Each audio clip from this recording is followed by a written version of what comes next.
Tomorrow in more closely watched races for Congress, with Republicans still holding an advantage, but Democrats appear to be gaining some ground. Republicans are forecasted to win control of the House in November, but with a slimmer majority than previous forecasts. That's the assessment from the latest Fox News Power Rankings. The latest rankings project a Republican majority between 2 and 30 seats, depending on the outcome of 28 toss-up House races. Control of the Senate, currently divided 50-50, remains in toss-up territory. Over the past 6 weeks, Democrats have seen polling boost on generic ballot questions, and President Biden's approval rating is up slightly to 42% in the latest Fox News poll. Fox's Jared Halpern. The countdown to the midterms runs through Florida and New York tomorrow, and voters in Oklahoma will decide runoffs. Inflation remains a top concern, but White House economic advisor Jared Bernstein tells Fox News. In 22 states, the unemployment rate is below 3%. That is an historical record. Retail sales strong, industrial production strong. Wall Street's worrying again, though, about the Fed's strategy. The Dow dropping 643 points today. The S&P and the NASDAQ tumbling more than 2%. The Arkansas governor is pledging action after a viral video showing a suspect on the ground being beaten during an arrest outside a convenience store in Mulberry near the Oklahoma border. This is not what our law enforcement community represents. It's not the proper response. Governor Asa Hutchinson says appropriate action will be taken based on the results of the investigation. 2 sheriff's deputies and a Mulberry officer have been suspended for now. The suspect, treated at a hospital, then released to police custody, faces charges including battery, resisting arrest, making terroristic threats. America is listening to Fox News. Come on, we're going to be late to the cookout. I was just packing up my famous mac and cheese. I hope you packed the Pepto, too. Huh? Pepto-Bismol provides fast relief from heartburn and indigestion. You know, that uncomfortable feeling after you eat too much. And after the deviled eggs, baked beans, and barbecue ribs, you're going to need it. Barbecue ribs? I should probably pack an extra shirt, too. Good call. When you have nausea, heartburn, indigestion, upset stomach, diarrhea. Pepto-Bismol. Use as directed. Keep out of reach of children. Identity theft shows no sign of slowing down. In fact, more than $14 billion stolen last year. That's a criminal success story and a wake-up call. It can be dangerously easy to steal your identity. LifeLock by Norton makes it easy to help protect yourself. If you become a victim, LifeLock will work to fix it. No one can prevent all identity theft, but everyone can save 25% on their first year of protection with promo code BECK at LifeLock.com. LifeLock.com, promo code BECK. Investigators in Truckee, California say they believe they've recovered the remains of missing teenager Kylie Rodney. The sad news comes the day after a volunteer dive team called Adventures with Purpose announced they found her car in a lake that had been searched repeatedly by law enforcement officers because it's near a campground where Kylie was last seen at a graduation party on August 6th. Captain Sam Brown with the Nevada County Sheriff's Office faced questions about how local dive teams missed it. And tracking underwater is an extremely difficult thing to do. So I think part of our debrief on any of these situations is how do we figure out to improve our services, work on our resources and the way that we use them. And give some answers to Kylie's family. Fox's Claudia Cowan. Autopsy planned for tomorrow. White House medical advisor Dr. Anthony Fauci is giving up his government jobs later this year. He's been head of the National Institute of Allergy and Infectious Diseases for decades and became the face of the federal pandemic response, drawing a mixture of praise and criticism. The 81-year-old says he's not retiring, just moving on to the next chapter. President Biden says his many contributions to public health saved lives around the world. Pfizer sending its new COVID combo shot to the FDA for approval, hoping to roll out a fall booster campaign that could better protect against the newest Omicron variants. All across social media, a prequel is trending. Game of Thrones fans returned to Westeros on Sunday night as the franchise's House of the Dragon prequel debuted. The story, based on George R.R. Martin's Fire and Blood book, is set around 200 years before the events seen on the original Game of Thrones and follows the Targaryen family's beginning of the end to what will eventually be a civil war. Fox's Mike Gunzelman. Many fans posting comments about being pleasantly surprised after the controversial end of the first series. I'm Lisa Brady. This is Fox News.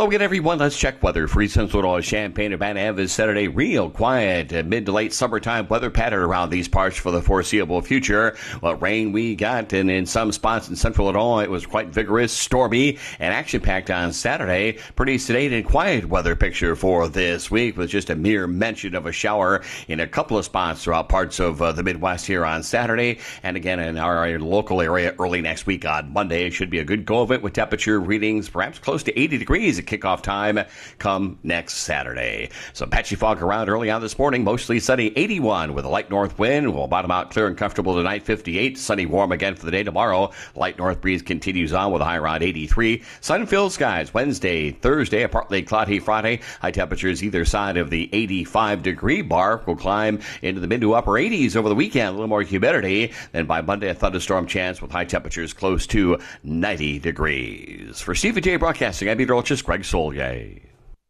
Ignition sequence start. 5, 4, 3, 2, 1. Liftoff. Check. I literally just create madness. Well, they're up. I'm going to go off here. They don't have a great quarterback. I got to take a break. I'm getting in trouble. To win the Big Ten, you first got to win the West. Bad Bunny. Have you heard his name in a while? No. Has it bothered you? No. Defensively, they got to come in with some confidence. Is that even analytics? I'm in a parking garage, kind of lost. Terrence Shannon, Matthew Meyer, R.J. Melendez, Coleman Hawkins. These trophy presentations aren't over! I didn't come here to go 5-7.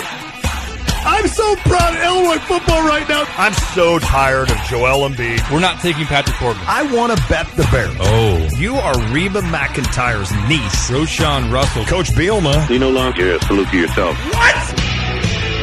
We got all kinds of things for you here. There's a lot of glass. Oh. Guys, we have breaking news. Uh-oh. It's the Drive. Smack Dogs. Oh, baby! Derek Piper in his game week.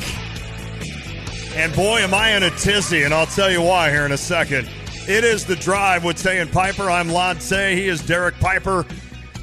We got some crew in here, man. We got somebody on the nice couch over there, Kyle, coming in. He's a freshman at Illinois. Forgot how to say his last name already. But if he knows how I've treated any other intern in the past, he's lucky I got his first name right. And, I'd say so. And he just threw it out of nowhere. I'm a Cubs fan. I'm like, well, there's that door or there's that door. But he's still here. So I guess he's going to hold on and see if we can. He did attest to it to say that they did help us out, which, yes, they did. I have my fantasy football draft done. You did yours. We don't really have time today to talk about all that because we've got so much other stuff going on. But maybe this week we'll get to it at some point on that. All right, Derek Piper. Illinois football is here. Now, can I tell you about my little panic today? I had to take my mom to the dentist in Champaign, and we're driving past Memorial Stadium because when I go up there, I always like to drive past State Farm Center and, of course, Memorial Stadium. I never get old. That never gets old to me to drive you never past. Get old. I never get old either. I mean, it's a wonderful concept. So I drive by there anytime I can, and I'm like, yeah, there's the old spot. I was showing Mom like where Andrew and I park on Saturday mornings, like what time we get here, what time the guy lets us in, where we tailgate, and all of a sudden I'm like, and we tailgate, whoa, and I stopped the car in the middle of First Street. Like there's a car behind me. I just completely stopped the car, and I grab my phone. And I snap a picture of a tent that is set up where we tailgate.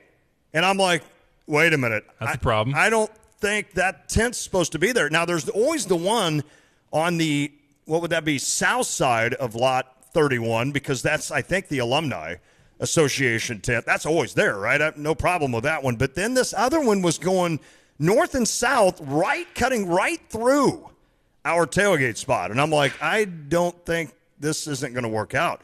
Now, did you make some calls, figure it out? Well, I didn't, but we did have. Did you take it down? I texted a couple of guys. I'm like, meet me at midnight. We're going to burn that tent down. I'm kidding. We wouldn't do that. That would be a crime.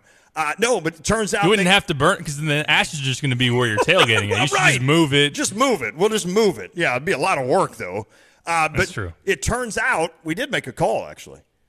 We got it up the chain to the person that actually is in charge of lot 31 and pays the money for it. And she called and they said, don't worry, the tent will be down by Saturday. So it just threw us in a little bit of a panic. All right. I'm just sorry. It's week 0, kind of like Coach Bielema. I'm trying to get everything in order. I got my list already made for what I'm taking to the tailgate. I mean, it's game week. You got to be ready to go. And I wasn't ready for the curveball today, but luckily it sounds like everything's going to be good. It'd be like you showing up to work, Coach B showing up to work, and they're like, hey, DeVito twisted his ankle last night walking across campus. He'd be like, whoa, no. Don't do that to me on game week. So luckily DeVito is not hurt, and luckily the tent will be gone, and everything else is good. I'm ready for game week. I'm glad that you're now mentally at peace, although I'm sure you're going to be out there Wednesday, Thursday, just to double check to make sure that they're keeping up with their word. But, yeah, you don't want that throwing you off week 0. No. You've been doing this too long. I don't know what we do. Like, it even came into the conversation today while I was waiting in the – I'm like, what are we going to do? What are we going to do if that thing's there? And then we're like, wait. Tear it down for sure. We're like, guys, let's wait and see if they're going to take it down. And it turns out they are. So the tent company just put a scare in me. But here we go, man. You said you've boned up on Wyoming. You are all about the Cowboys now. I've done some research for what we do know. We don't know who's going to start at quarterback for them. I think we have a good idea. It'll be a guy who transferred in from Utah State, who was a backup there for a handful of years and doesn't have a whole lot of statistics as far as being able to break that thing down. I mean, Illinois is not even coming out and saying who their starting quarterback is. Mm-hmm. We think we know. The gamesmanship. You'll hear Brett Bielema later in the show. Yes. He goes, we know who it is. That guy knows who it is. I think we all also know who it is, but we can just play the game for a little bit longer. But football is very, very close, and it's very exciting. Wyoming has been, I think, to 4 bowl games, including last year. And I'm talking here in the last few years. In other words, they have had some success winning games and getting to bowl games, but they literally were shredded. Not only with a little bit of graduation, but also with the transfer portal. You and I, the last couple of weeks, have kind of led up with that, and we can get a little more nitty-gritty as we go along. I don't want to forget to let everybody know that we will be live at Pia's this Friday, 4 to 6. Josh Whitman, who you'll also hear from today, he met with the media as well. Josh Whitman will be out there around 5:15 or so at Pia's on Friday. So we will talk to the athletic director, get his take on year number 2 here for Coach Bielema, but obviously week 1 with Illinois and Wyoming. I know, look, it's a very nice gesture by Josh because he's busy all the time, but especially now with football starting up and every other sport starting up. But certainly that'll be exciting. So come out and join us at Pia's if you can on Friday from 4 to 6. But back to my point, Wyoming is a team that traditionally in the last few years has been a team that you would look at on that schedule like Illinois usually does and say, oh, crap, we get this team right when they're at their best. I mean, that has been the one thing in probably the last 5 years that we've commented so many times on in terms of the non-conference game being that it's like, hey, for the first time in 30 years, this college has a really good football team. It's like, great, we get them this season. It's kind of the opposite a little bit for Wyoming, I think, unless they've got something that can fool us or really change our opinion about that. I mean, they were just absolutely – it's criminal what all they lost in the transfer portal. Yeah, they've won at least – obviously you got to win 6 games to go to a bowl game, 7-6 last year. 2019 it was 8-5 team, same thing in 2017, 2016. It wouldn't have been that long ago that you would have seen a quarterback by the name of Josh Allen quarterbacking the Wyoming Cowboys as well. So – yeah, digging into them a little bit more today, it seemed like at first when you see that they went to a bowl game last year and they won it, like, oh, this is probably a decent team, which I'm not trying to take too much away from them, but they had a very weak non-conference schedule, which gave them a 4-0 start. And they went 2-6 in the Mountain West. So reading into that, it sounded like they were pretty disappointed with how they fell off after a fast start and felt like that team could have went further than what they ultimately did. They have a lot of turnover, as we've spoken to the last couple of weeks. You lose your starting running back who ran for almost 1,100 yards on the ground last year. That would be essentially taking Chase Brown off of this Illini squad, and then that would be big shoes to fill for sure. And then their top wide receiver, who had 12 receiving touchdowns, transferred to Texas. I was trying to do before the show, figure out who's the last Illini wide receiver to have 12 receiving touchdowns. Dudek? No. No. I couldn't find one. David Williams? Maybe. I looked up Brandon Lloyd, looked up Dudek, looked up Imator Bebe. Are you serious? None of them were even in double digits. Like the Never highest thought was of like that. 9. Wow. Geronimo Allison, A.J. Jenkins. Geronimo Allison. Wow, really?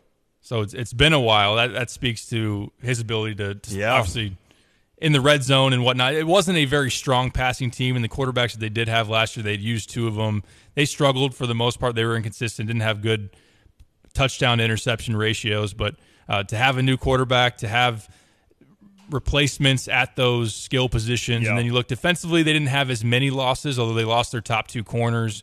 They brought in a couple of Power 5 transfers. They got a linebacker from Michigan State. They got a corner from each Ole Miss and also Wisconsin. So they're hoping, at least those that are covering the team and the fan base is judging based on what I read, their defense will be decent. Okay. Their offense is the main concern to see if they can be better, because once you got past that first 4 games, they only averaged about 17 points a game. Oh, wow. And if Ryan Walters' defense, which has replacements of its own, can still be a good unit, then it could be tough for Wyoming to get it going offensively on Saturday. I'm excited this week to get nitty-gritty with you, especially Friday at Pia's. And talk Was that about, too nitty-gritty for Monday? No. Well, I was just trying to comb over Wyoming, but I think I like what I'm you just did trying to there. set the scene. No, I like that, because I think that's what you need to do on Monday, is to set the scene for what we're expecting, and then let me get nitty-gritty with you on guys like Calvin Avery. Like, I'm really anxious on Friday to get your take on Calvin Avery to see, because you mentioned Walters has, got a lot of new names in there, a lot of faces. Calvin Avery's certainly been around a long time, but we're still waiting for him to really be the guy that we thought he was going to be. And that's fine if he wanted to wait until his last season to do that, as long as he does it. So we will get more into the game as we go along. A couple of texts on the U of I Atlantic League text line, of course, 359-2255. Jason sent one in from Tuscola. The one and only Wyoming win over a Big Ten team took place in the 1986 season. Remember Dennis Erickson, who coached a long time at Oregon State, if I'm correct. Is that right? Wasn't he at Arizona State too? I think he was. I think maybe both. I know you're right. Arizona State, I remember. Okay, maybe I'm wrong with Oregon State. I know you'll do some fact-checking here. But they beat Wisconsin in Madison back in 86. Oh, wow. Awesome, man. I was a big burly sophomore in high school weighing about 84 pounds. That would have been pre-Alvarez, I imagine. Probably. Yeah, that's how bad Wisconsin was, kids. I know nobody believes me. Nobody the younger believes generation can't fathom that. They don't believe you. Well, I mean, Wisconsin was one of those teams essentially that you circled on your season schedule saying, yep, that's the game we're going to win. And that was even back when Illinois was still what Illinois is now. I mean, not much has changed, right? They're actually back in the 80s, we were pretty stinking good. But you circled Wisconsin, and you're like, oh, sweet, we got the Badgers next week. We'll beat them. So it was one of those. So that of course, took place 1986. Joe on the U of I Atlantic Lake text line, and thank you to Joe. He said, Lon, the 10 is down. I just drove by First Street. Your spot is safe. Don't mess with us. So you know that you're a priority. Took care of it right away. Those 10 guys are probably going, what? What do you mean we got to take it down? Well, the tailgaters have complained. That's awesome. So they probably had an event this weekend, obviously, and I panicked. I shouldn't have done that. I shouldn't have driven by. Shouldn't have put myself in that spot. But all is well, Pipes, and that's all that matters. Anything else on Wyoming that really stands out about that team? It is funny because Wyoming is, they're not, I don't mean this bad, they're not Illinois State or Southern Illinois. They're not like that division lower, right? The FCS, 1AA. But it's still, you would assume, a team, especially with their losses, that Brett Bielema's kind of ground attack style should be able to wear down a team like Wyoming. Now, I understand that there's some new faces on that offensive line, and that's going to be a huge question mark coming in. Maybe not the idea that there talent there. I think there is. But these guys have never really worked together that much, especially in what you had seen the last 3 seasons when it was the same 5 guys almost for 3 straight years. And, Fred Wakefield, of course, the former Illini, played with the Arizona Cardinals and the Raiders, used to tell me the most important thing on an offensive line is guys in continuity playing together. He goes, don't get me wrong, size is great, talent is great, but he says when you can play together with the guy to your left or right over and over to where you know what he's doing, like you know what your right guard's doing when you're the center, he's like, it's invaluable.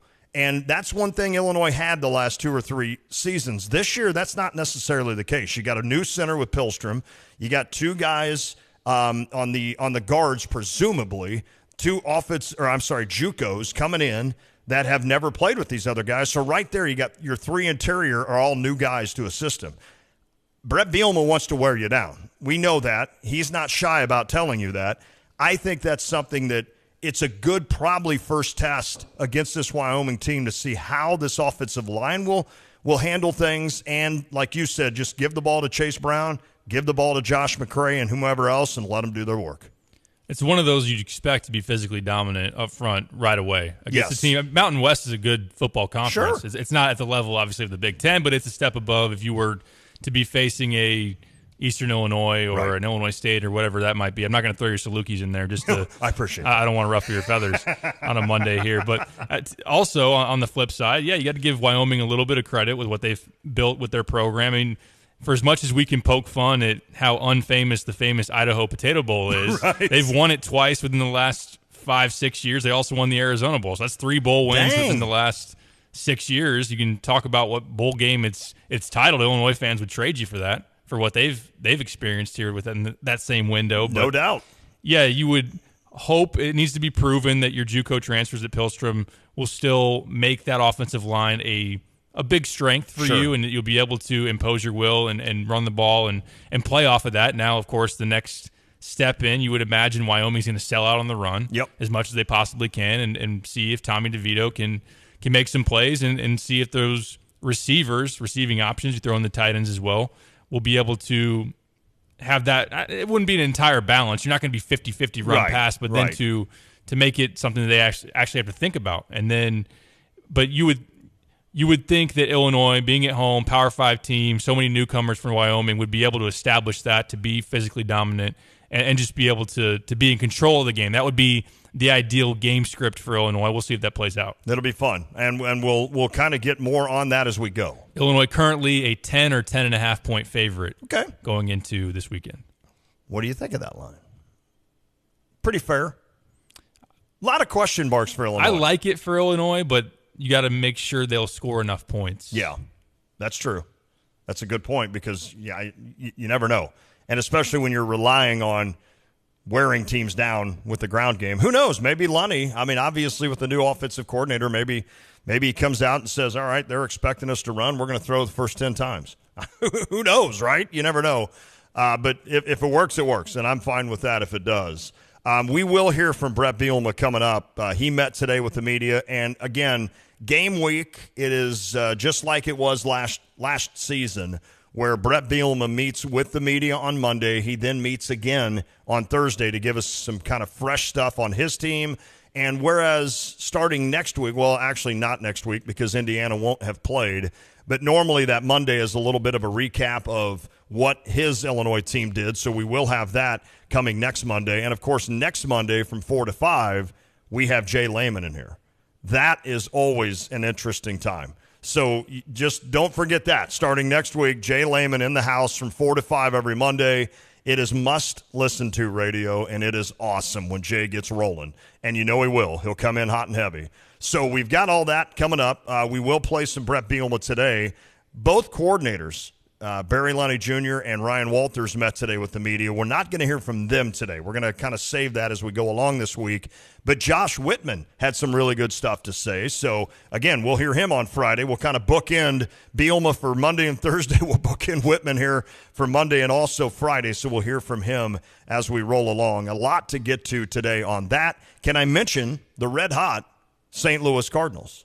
And, wow, did they go take care of business like they should this past week, including 3 wins at Arizona. It's never easy, I guess, to go on the road, but Arizona's not good. And Albert Pujols was good. And Paul Goldschmidt continues to play at a level that I haven't seen a guy playing since Albert Pujols was in a Cardinals uniform. Mm-hmm. It is amazing what Goldschmidt is doing where every game is 2 or 3 hits. It's automatic. And in an era where batting percentage is not even looked at anymore. Nobody even looks at that except for Tim Anderson for the White Sox, who seemingly leads the league in hits and batting average every year. You don't even really look at that. You look at these other analytical stats. Well, all you've got to do is be old like me and just look at the basic stats for Paul Goldschmidt. You don't even have to dig into analytics. What's he hitting? How many homers? How many ribbies? It is so impressive that he is winning the baseball card, back of the baseball card, and also the analytics. It's amazing what he's doing and how he's basically not carrying this team by itself. Certainly, Arenado had a big RBI yesterday. Pujols had a 2-home-run game, of course. I think that was Saturday. It was. I mean, it's just the offense has shown up, and it worked in a big way against the Diamondbacks. Definitely. When you now look through August, this is the highest scoring team in baseball in the month of August so far. And, of course, Paul Goldschmidt being in the middle of that order is the biggest reason for that. Mm-hmm. Now, Pujols, with what he's shown lately, has complemented that. Arenado's been good as well. But yeah, Goldie, I think, in August is hitting above 400. He's got the average. He's got the OPS, which factors in, doubles, home runs. He's got the power. He's got everything you would want right now. I still imagine he is the leading candidate for the NL MVP. And he's just been ridiculous. And now he faces a Cubs team. I know that Trevor, for years, would always speak to the fact that Goldie's average at Wrigley was crazy. Just wears him out. He's worn out the Cubs during his career as well. But it's exciting to see this lineup. I mean, put up 16 runs on Saturday. And you said it. I mean, the D-backs are not good. The Rockies you played before that are not good. You've gotten the advantage of an easy schedule so far over the last 2 weeks, but you've taken advantage of it too. Mm-hmm. You've capitalized on that. And to be able to – you'd expect a team at the top of the division to win series against those, but it's important to, in a playoff race, to extend the lead over the Brewers to get those sweeps. Sometimes they're not as easy as they sound to be able to get. So the win on Sunday was huge, and then also before that closing out the series against the Rockies, and now a huge one in Chicago for 5. That's incredible. And the Cubbies, of course, beat up a little bit on the Brewers. 1-2-3. Which was wonderful. So the Cardinals come in to the Cubs series, like you mentioned, a 5-game series. So it's 1 game tonight. It's a doubleheader tomorrow. So a 1:20 and then I think a normal 7 o'clock start tomorrow. Wednesday is a normal 7 o'clock start, or maybe a little bit earlier for ESPN or so. I don't remember. I'll have to check. And then, of course, Thursday got another 1:20 game. So 5 games in the next 4 days for the Cardinals and Cubs at Wrigley. So that will be fun. The Brewers also then tussle with the Dodgers, I believe. So you're 5 games up on Milwaukee. 5 games up. And they're sitting here with a trip to L.A. now on their schedule, while you've got a trip to Chicago, which, as we know from the past, can be harrowing. But certainly, hopefully, the Cardinals will do some damage here against the Cubbies, try to win 3 out of 5, at least in that series. You'll hear them all right here on ESPN 93.5. You'll hear the Cubs coverage on 105.9, our sister station. So always fun there. But Cardinals-Cubs, 5-game. What I'd like to do maybe into the show is kind of set that series up, knowing who's going to be on the hill. I don't even know if maybe – I don't think it's been announced for tomorrow. Okay. Isn't that funny? I mean, they're like to be determined. MLB.com has to be determined for both tomorrow, but it does slot Michaelis in for Wednesday. Okay.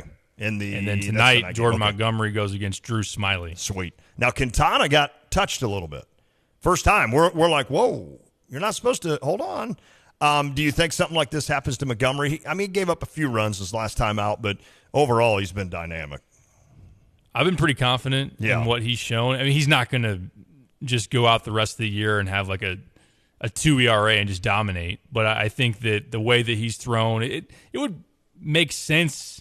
Not that this is just going to entirely set him up for dominance the rest of the season. I would imagine a guy like that has a chip on his shoulder, being traded away from one of the best teams in baseball and a team that drafted you, and what seemed to be an unexpected exit for him out of New York. And the Yankees on the other side are struggling, so he might be smiling right there. And then he's trying to probably prove himself a little bit more and show, hey, rub it back in their face a little bit. So I know the Cubs have, look, traditionally, even when they're worse than they are now, which they're record-wise are not very good, they give the Cardinals problems. So I wouldn't, and especially in Wrigley Field, I wouldn't expect Montgomery to just be 100% stellar, but I do have confidence him being on the hill and then going against a lefty on the other side, knowing how well our lineup has hit lefties this season. Real quick, how would you grade your fantasy draft? You kind of smiling. You're smiling. Say a B. I think I'm like a B minus, C plus. Like I got halfway through it and I looked at my buddy and I'm like, He's like, what do you? Maybe I should do B minus. We had a great. I picked Michael Thomas, and then next day it comes out he's got a hamstring issue. So that you and I both. That hurt me. You and I both. Bench. That was my bench guy. But now I'm like, okay, so he's done. Yeah, that was my. So Steve Breitweiser, who a lot of our listeners remember, WA&D joined Carp a lot for the 200 level. He's in our league, and I told Steve halfway through the draft. First of all, he had a great segment. He's like, you guys should sometime do a segment on the worst Illinois quarterbacks in the last decade. And he started ripping names off that I had forgotten about, and I'm like, oh, my goodness. That could be a really interesting segment. The worst guys that actually played? Right. Or just were on the team. Oh. Like Tim Brasic. You know, I mean, it's funny to hear. Jeff George Jr., Chase Crouch. Mm-hmm. We were going back through some names, and we're like, holy crap. Steve is like, he is mentally just incredible with his mind. Like, he remembers everything. He was literally just listing off quarterbacks for the last. I'm like, holy. So maybe one day we'll do that. But right now, I don't want to get the bad mojo. Maybe for a shorter segment, if we have like 5 minutes at the end of the show, we could do the good quarterbacks Illinois had in the last 20 years. I don't want to ruin the mojo Kirk on game Hittner, week. Nathan Shieldhouse. That'll do it for today's show. I hope you guys have a good night. Go Cardinals. Oh, boy. Yeah, it was amazing. But, yeah, so I told Steve halfway through, because halfway through our draft, everybody's like, I don't like my team. That's all of us. I don't like my team. I don't like the way this team's. I don't know. And I said, you're always mad about something, yes, for sure. Yes. And I said, next season we ought to pitch it that somebody does a reality TV show on our draft, just on the draft, and we have a testimonial room. So, like, after 3 rounds, you have to go into the room, and then you can be like, did you see Piper did this? And you can rip on you, or you can rip on yourself. Like, what was I thinking there? I think guys would watch that. Fantasy players everywhere would watch that thing. I think it'd be so funny. It'd be pretty funny. I think it would be. And you'd have to have it'd have to be fun. I mean, you'd have to have some fun with it. But, yeah, I don't know. I think it's all right. I've got a team that's pretty all right, I would assume. So we'll get into it later this week, you and I. Kind of break down what we did. And you've got another one coming up. I do. Okay. I just did the auction, which is I'm still fairly new to that. Mm-hmm. I don't know how well I did. You're a better man than I. I did the old pivot where we were talking about the Chicago Bears with their coaches. So last year I went heavy wide receiver as far as spending. Then my second running back coming out of the draft was Ronald Jones. That was that was not good. And this year I went more geared towards running back. Yeah. Mm-hmm. Derek, can we bring up the 2021 draft when you took Ronald Jones as my RB2? Do you still have nightmares about that? A little bit, yeah. Should you go sit on the couch and I'll be like your therapist with a Ronald Jones selection? I think so. Okay, who you got this year? Hopefully better than that. This year I've got DeAndre Swift, Javonte Williams, and A.J. Dillon. But my wide receivers aren't as good. It's Michael Thomas, Gabe Davis, Allen Robinson. I don't have a surefire number you don't have one. That guy. I was hoping Michael Thomas would be it, but he's already. He still could. I guess. I just worry about Winston throwing to him as well. I don't know. I think there's a lot of. I don't know why I selected Michael Thomas, but I was like, well, he did have 140 catches or whatever, like 3 years ago. Yeah, and that's like the last time he played. I'm like, I'm going to stick with him. All right, so here's what we got coming up. Brett Bielema met again today with the media. We're going to let you hear from Coach B as he gets ready. He says some really good things about Wyoming, but why wouldn't he? So we will hear from Coach B here in a second. Josh Whitman, we'll hear from him in the 5 o'clock hour. I've got a good little snippet of about 10 minutes of Josh talking about a lot of different things, including year 2 for Coach Bielema. And then maybe by the end, we'll talk a little bit more Cardinals-Cubs. It's game week, baby. Week 0, Illinois. Do you hope now that they just keep doing week 0 games? I like it. Just get it here as fast as possible. I'm cool with that. Because I don't mind an extra, you get kind of a weekend breather, right? You're like, I almost need a bye week more than the team from tailgating. So sometimes it's not a bad idea to where it's like, hey, I got nothing going on this weekend. If all we had to look forward to was Nebraska Northwestern on Saturday, it'd be a little bit different level of excitement for week 0. So, yeah, let's just have Illinois play every year, week 0. That would be not good. All right, if you want to weigh in, 217-359-2255. That's the U of I Atlantic Lake text line. 217, again, 359-2255. You can also call us on the Dick Van Dyke, Appliance World phone line. Find us on Twitter at The Drive, 93.5. I'm at Lante, ESPN CU. I'm a D Piper 247. Our podcasts are on all platforms, iTunes, Apple Podcasts, and Spotify. You can also go to tayandpiper.podbean.com. Stream us live at stevie.com, steviejay.com. Okay. And watch us live on YouTube, Twitch, Facebook, and Twitter. Dang. Tay and Piper or The Drive 93.5. Here's a question for those out there on the U of I Atlantic Lake text line. How many games Illinois football going to win? Week 0, how many games? Vegas has them at what, 3.5? 4.5. 4.5. So, they had them at 3.5 for like 7 straight years. Right. Now it's 4.5. And once I finally won money on it, which they're like, that guy never wins. We obviously screwed that up. So now it's 4.5. How many you got? Let us know. We're back. It is the day. Here's what new customers are saying about Interstate Batteries. It's nice to see capable and helpful associates. They did a top-notch job. They were easy to talk to and explained everything. Service was prompt and I was a walk-in. Total service time was only like 20 minutes. I highly recommend Interstate Batteries. Interstate Batteries. Outrageously dependable. How much is dependable worth? Experience them for the first time at 2504 North Mattis. Way out there, but worth the drive. Interstate Batteries. Outrageously dependable.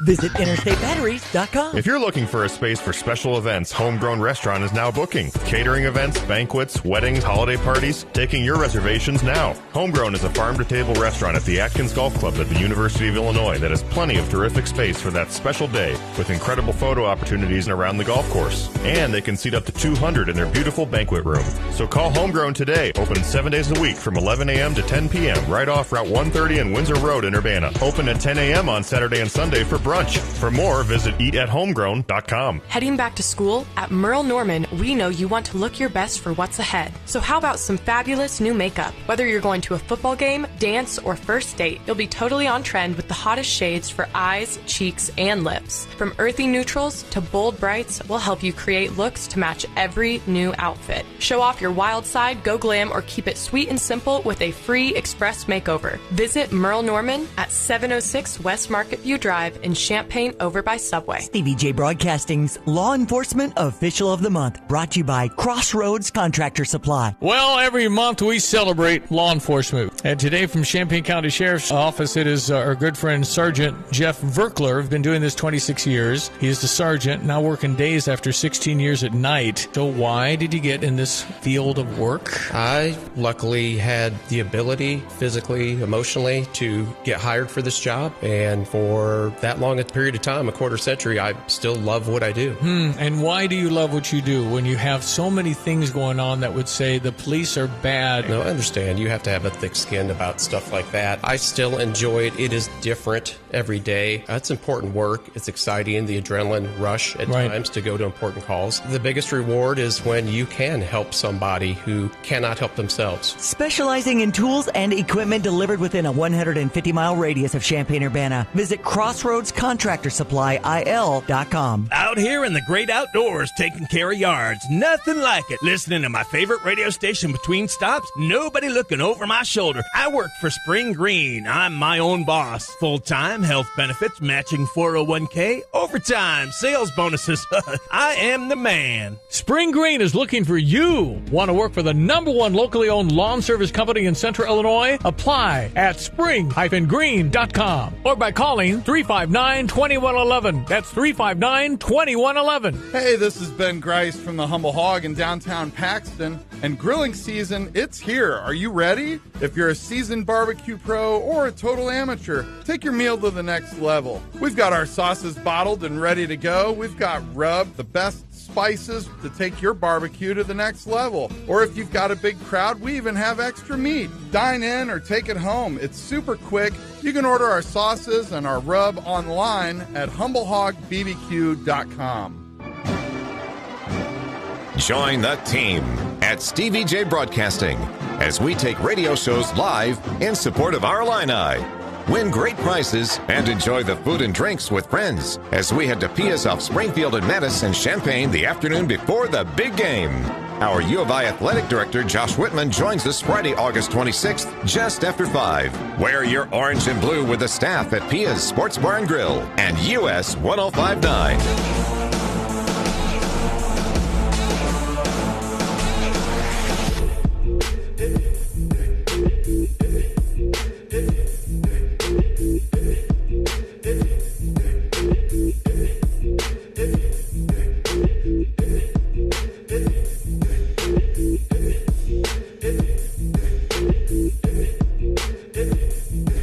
Yeah, we can get to Yachty here in a little bit.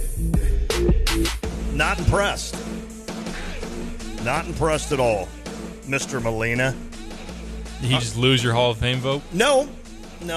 He's done too many good things. But yeah, I mean, I know we had a lot of people on the text line. We didn't get to that, but Yachty Molina basically missed 2 games. 2 games because he was flying back to Puerto Rico to take part in his basketball team's championships. The championship festivities of the basketball team he owns in Puerto Rico. Not a good look, Yachty. I'd say not. Not during a stretch drive. All right, we got to get to Brett Bielema here.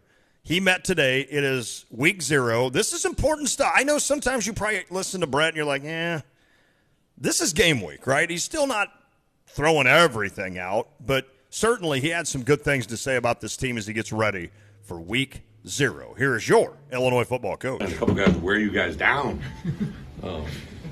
But, yeah, very excited to get into game week. I think our players especially, right, just a chance to play and compete against somebody else in spring ball through fall camp. It's what everybody goes through. We're just in week 0, so we're getting a little bit earlier than everybody else.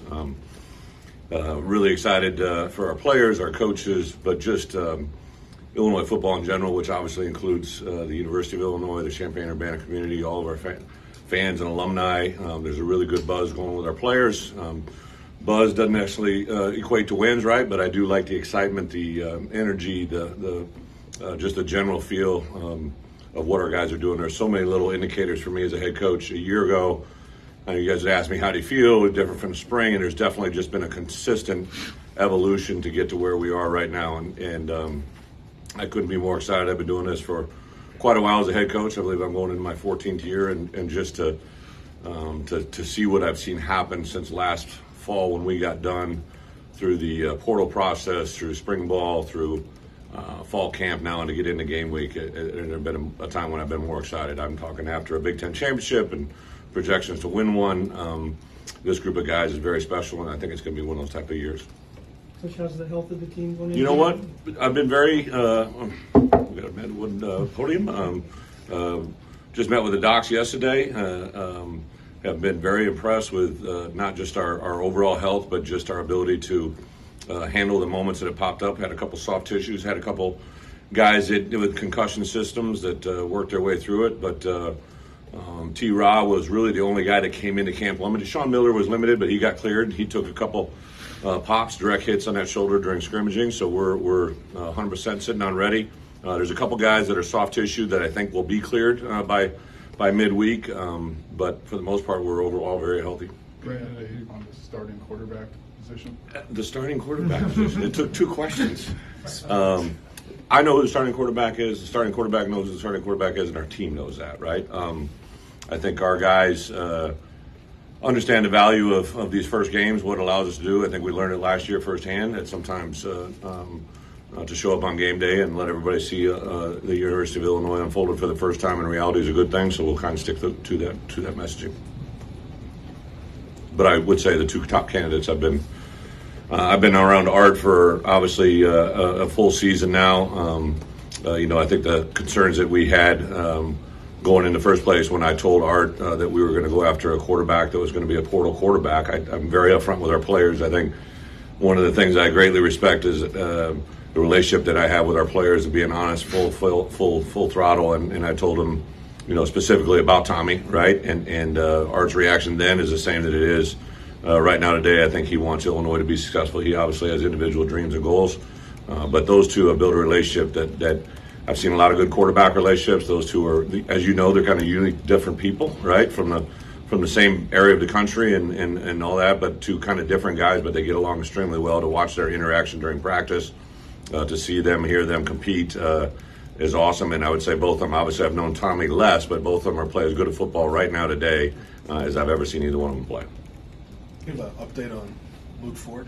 Yeah, Luke, by NCAA rules, we took him out of the 110, and same way with Donovan Leary. It's just kind of standard process when a guy can't participate. So we could go back to full roster on Saturday of 118 players, so we're at full roster. Luke, last night was kind of a modified early down practice, but it was 12 periods, and he was there the whole time. Didn't have any problems, didn't have any issues. I think the combination of Luke, Tip, and the other guy that's had a really good camp is Mike Marquez. I'm excited to see that tight end group because all three of those guys are a little bit different.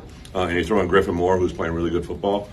Griffin had a kind of an uptick about week 3 of fall camp, and he has been riding a rodeo that's been pretty good. I told him whatever you're sleeping in, whatever you're eating for breakfast, stay with that because it's running in the right direction. So I'm excited to see all those guys, and then I think Henry Boyer will play for us at tight end as well this year. Just to follow up, Luke is available. He will play. Oh yeah. Do you have an update on Ben Miller? Will he be here? Yeah. Game day. What's his situation? Yeah, so I think we kind of gave a little bit of an update. Ben got some really good news during the course of the summer. Things were going in the right direction. But when I made the decision to transition with Sean, right, that basically put Sean in that special teams coordinator role for the entire fall, right? We didn't want to have Ben. He's with us quite a bit. I was with him for about an hour and a half this morning on a Zoom call, and then he and I met individually after that. He's doing some things that kind of more of an analyst type role, right? Like he can't coach. He is not performing coaching duties. He is allowed to stay on recruiting, which is what we basically meet about. Because of the NCAA, I was able to replace him physically on the field as a coach, but we can keep him alive in a recruiting role, and that's what his capacity is. And everything's been very, very positive as of late. But projected, we probably won't be able to, if everything goes well, wouldn't be able to have him back in our midst as a normal guy until October, November. So we'll just wait till after the year. Brett, obviously, what you do on the field will impact attendance. But what is your hope for what the fans will show up this year? What's it mean to your program, your players, and recruiting? Yeah, I've learned this through my years as a head coach, right? Like I obviously don't have the ticket manager title in my resume, but I realize very, very much, and I remind our players and our coaches every day that people will come and support what they're proud of, right, and what they enjoy watching. So even though I'm not directly in charge of ticket sales, I am directly responsible for, I think, what kind of crowd we get, right? Because the product we put on the field is what I think people want to be proud of. They want to come and see something that's entertaining. I think, not revealing too much, but offensively, defensively, special teams, I think this will be an environment and a game that people will be excited to watch. I think we got some dynamic skill players offensively. Every rule that comes down the pipe now is designed to make more plays happen offensively and allow people to score more points. And I'm a former defensive guy that says that with a grin. But I think part of the reason I like this team is I like watching them compete. I like watching them play. And I think that can be a direct indicator to our ticket sales, really. And I've talked to numerous groups. I literally just had a Zoom call with some great supporters that are hugely responsible from the way our building is built to the rooms that are in it and several other things in the athletic department. And I've told them the same message I've told if I'm talking to a group of local people and maybe haven't given $1, right? Like we played our best football when we were on the road in front of big crowds. I think last year when we played in that Nebraska game, we were really willed in the second half to play well because of the crowd and the environment they saw. And it was only at about maybe a half to 2/3 of the capacity of what it can be. I've been in this stadium on the other sideline when it's roaring full go, so I know how great it can be. And if we can get to a point where we can fill Memorial Stadium because of the product we're putting on the field, we'll be in a great spot. Brent, is there an advantage to having both your coordinators on the sideline with you and being able to look them in the eye? I know you're on a headset. Yeah, no, I think there's tremendous value in the two coordinators because of who they are. They both want to be down on the field, which I'm fine with. have any issues with guys being up or down. I was a coordinator that was always on the field because I wanted to see the look in their eye, to your point, our players. Ryan has, I've watched him in action as a coordinator. I was really impressed with Ryan before the season, but I really became overly impressed, when I saw him on game day. Handle the highs and handle the lows. His reaction and demeanor to his players and his coaches is extraordinary. I'm fortunate you guys haven't seen it. I've been with Barry on game day. I'm sure he gave a couple dry one-liners in the press conference as well. He's a very stoic, very, very measured guy. Like, I know he seems carefree, but there isn't anything that Barry Lunny says or does that hasn't been thought of, right? Like, he's a very calculated person. When you get a chance to meet his dad, like, he is a great representation of what he's grown and been bred, to be in his world. And those two guys, and I tell you, Sean, I'm really excited. I know you guys don't know a lot about him, but Sean and I would say over the last month have really spent a lot of time together. I'm excited to see what special teams brings us. He's instilled a lot of confidence, I think, in both our kickers and our return game for sure. So excited for that product to hit the field as well. So this idea of maybe unveiling all that is Illinois football, including the starting quarterback, and not until the opener, was that something you've done before as a coach, or have you sort of evolved to that? Yeah, I think that anytime there's and I said this to you guys, and I mean this with all due respect, the last thing I ever want to do is make your job hard, right? Like, I don't like it when people make my job harder than it needs to be. But the number one priority I have is to protect and build Illinois football to be as best as we can be on Saturday. And part of that is restricting access, right? We got a new offensive coordinator. Now, the good news for you guys, if we don't have change, I might let you in a little bit more next year, right? Because you're not really going to have anything new, right? But I knew offensively what we've seen, right? People are trying to guess, are they a little bit of us last year? Are they a little bit of UTSA? Are they a little bit of both? Whatever it is, right? Like, well, Saturday we'll find out, right? Like, I think there's a tremendous amount of respect in our program for Wyoming. Coach Bull has been a very successful coach in every step of his career, and to win 3 national championships, at his, even though it was FCS, like, he plays really good football. He's an incredibly blessed coach who hires really good coaches. So we have a very difficult assignment on Saturday, which took question 14 to get to, but like, this is a tough challenge for us on Saturday. I think they're very comparable and may even be better than the UTSA program and challenge that we had with last year. So that's kind of where our mind is at. What stood out about the way your offensive assistants kind of picked up what Barry was teaching them, and maybe even added some of their own flavor to it? Yeah, so it was very important for me to bring in a good football coach, right, with a good plan, a good scheme. But they have to believe in what they're saying, what they're doing, and then their demeanor to coach the coaches has got to be at a high level. And Barry coached high school football for, I believe, 5 years before I hired him, right? So that means he's in high school teaching high school kids how to run his offense and also coaching high school coaches. When Coach Fry gave me my first job, he said the only regret he had in giving me a job is that I've never taught, right? I was never a teacher. And that kind of has always stuck with me because it's not what we know, it's what we're able to teach. And I could tell right away from the way Barry taught me his offense and the way he says things, like the teaching element was there. And then what he did is parlayed that into our room. I don't want to speak on behalf of George McDonald, Corey Patterson, Bart Miller, Ben Miller. They just immediately saw, I think, a guy that knows what he's talking about. He's able to say it. He's got great demeanor. He does have a personality and a humor to him that is unique. And I think people just naturally like him, which gravitate them to learn from him. And then I'll tell you, the place that really jumped out to me was watching our guys interact with him during spring football. The detail that they played to, that he asked of, the questions they asked, it just gave me an indication of that he was reaching them on a lot higher level than we've been able to do. Wyoming, you mentioned challenges. Yeah. You talked last week about Craig Bowen, your respect for him. Yeah. But what have you seen on the field, both offensively and defensively? Well, a couple things, right? So I think defensively they're very long, right? If you just look at their numbers. So, like, I look at matchups all the time, right? And as a head coach, I formulate an idea during the course of our preparation on how I think the game will play based off of what I see. And I think their defensive line is long. I know they had some linebackers, especially one that got drafted 3rd round, really good players, active guys. They put a lot on them. They've had transfer and turnover, so a lot of it out, but also a lot of it in. So I've had to evaluate players that are playing in other schemes to see how they'll fit into what they're doing. I think offensively there is some carryover to kind of what we do, but in their system, their quarterback kind of drives the whole thing, and their biggest challenge that I don't know as of right now is who their quarterback is, right? And I know they know it right now, but that's going to be the biggest thing for us to unfold on Saturday is defensively, how are they going to play? What's going to be the emphasis? Who their playmakers?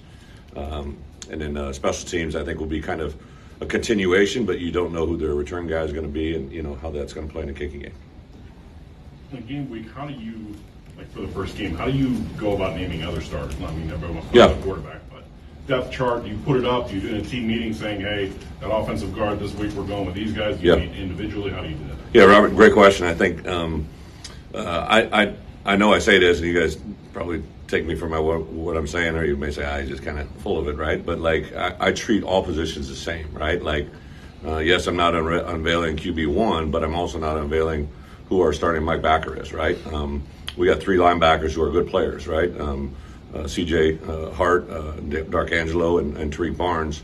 All 3 of those guys, in my opinion, are starting linebackers, but only 2 of them are going to start. And that'll happen on Saturday. They know who they are. They know what they're going to do, but that's just kind of how we're laid out. At corner, same deal. You know that people are involved in those things, but who the 2 starting corners, you probably think Spoon's going to be one, but you may not know the other one. So I don't see the advantage of letting that be known before Saturday. After that, it's kind of a little bit more out there moving forward, but it's nothing more than that. I do think I told our players specifically in a meeting, I'll take you in our meeting room. I may not let you practice, I'll take you in our meeting room, all right? So I told our guys yesterday, all right, from this point forward, although we practiced a little Wyoming the last 2 weeks, today when we call our number 1 offense, those 11 guys going out in 12 personnel, that's their starting 12. That's as we see it now. Now, it could change before Saturday, but I want them to know who it is. I want the right guard to know who's playing next to him at right tackle. I want the center to know whose 2 guards are going to be. And I, went on to the defense side, and I also said, you know what, there's going to be a starting left guard on our look team who's going to emulate Wyoming. So our starter at left guard on offense has got to be just as well this week, all right, as our look team guy, because that's going to give us a chance for our defense to have success. And I gave the example, right? Last year, I named Brandon Peters the quarterback during the start of the week, right? And he knew he was a starter. Art knew he was the backup. But what no one knew is midway through the first quarter, we were going to remove Bart or BP for X number of games due to a shoulder injury. But because Art Sitkowski prepared in a way to give us a chance to have success, we went on to win that football game because of Art's demeanor during the course of the week. Fast forward to Penn State, BP is a backup quarterback. Art's our starting quarterback. Gets us into, I believe, our 3rd or 4th overtime. Breaks his wrist. And the backup quarterback, who now is Brandon Peters, who prepared and did everything we asked him to do during the course of the week, came in and won the game for us as a backup quarterback. 2 different occasions, 2 complete flips, but it's really the same scenario. So I really challenged our number 2s and our look guys, right? If you take this week off, right, we'll be off on Saturday. And I really, really want to stress that because I thought Kendall Smith gave a talk to our team, and he talked about the journey he's been on, right, to be a practice player for 3-4 years. Literally last year was the first time he wasn't a practice player, got his opportunities on the field, and then this year he's projected to be a starter. And in reality of it, last year when I saw him making plays on special teams and during look period practices, I would say to Ryan, hey, how can we get Kendall involved? And that led us to where we are today. So there's a lot of different storylines out there. They're not always just he doesn't want to announce a starter. It's what I'm doing I think is best to help our team prepare for win. How different is it to have Coach Steiger being a former punter? It's a great question. I think I'd always say this, right?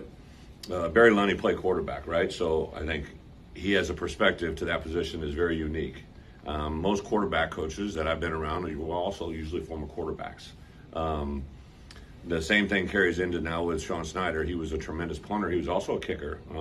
He's been involved with special teams as a player, as a coach. So to have that perspective is very unique. And if you really truly look at special teams coordinators across the country, there's actually a very few amount of them that are actually former specialists. So I think it's a great perspective for what he can do, especially. Illinois football will have the national spotlight on August 27th. The Illini in the debut of Brett Bielema celebrate a win. We need you at Memorial Stadium as the Fighting Illini take on Wyoming during Week 0, the opening weekend of college football. Bring your friends and family and get a 4-pack of tickets for only $59. 4-packs are available now at fightingillini.com or by calling 866-ILLINI-1. Hail to the Orange! Hey, this is Tim Sinclair, public address voice of Fighting Illini basketball. You're used to hearing me talk about my favorite team during the games, but now I'll also be talking about my favorite fan store before the games. I've teamed up with Game Day Spirit to get you ready for the season. Just head to one of Game Day's 2 locations, at the corner of Neal and Kirby in Champaign, or at 6th and Green in Campustown. Or check out GameDaySpirit.com. Game Day Spirit, official fan store of the Fighting Illini. You're listening to WSJK ESPN 93.5 Tuscola, Champaign-Urbana, your home for the St. Louis Cardinals.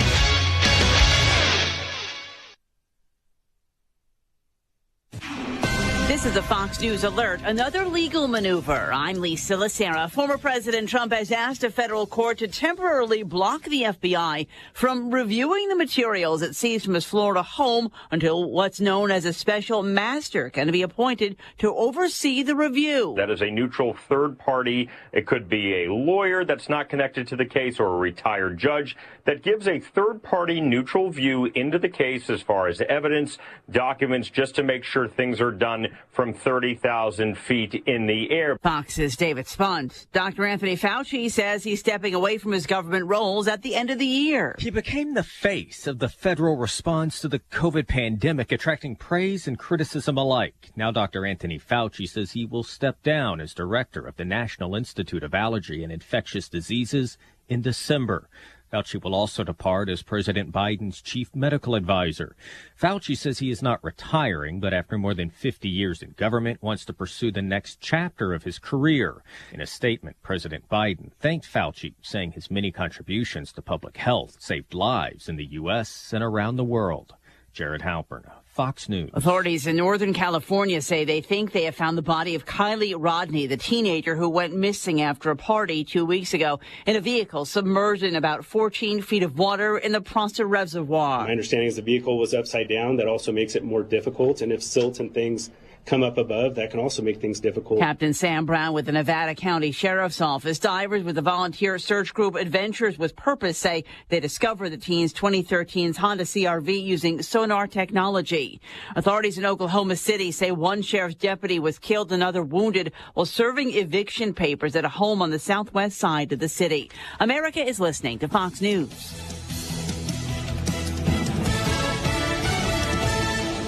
Come on, we're going to be late to the cookout. I was just packing up my famous mac and cheese. I hope you packed the Pepto, too. Huh? Pepto-Bismol provides fast relief from heartburn and indigestion. You know, that uncomfortable feeling after you eat too much. And after the deviled eggs, baked beans, and barbecue ribs, you're going to need it. Barbecue ribs? I should probably pack an extra shirt, too.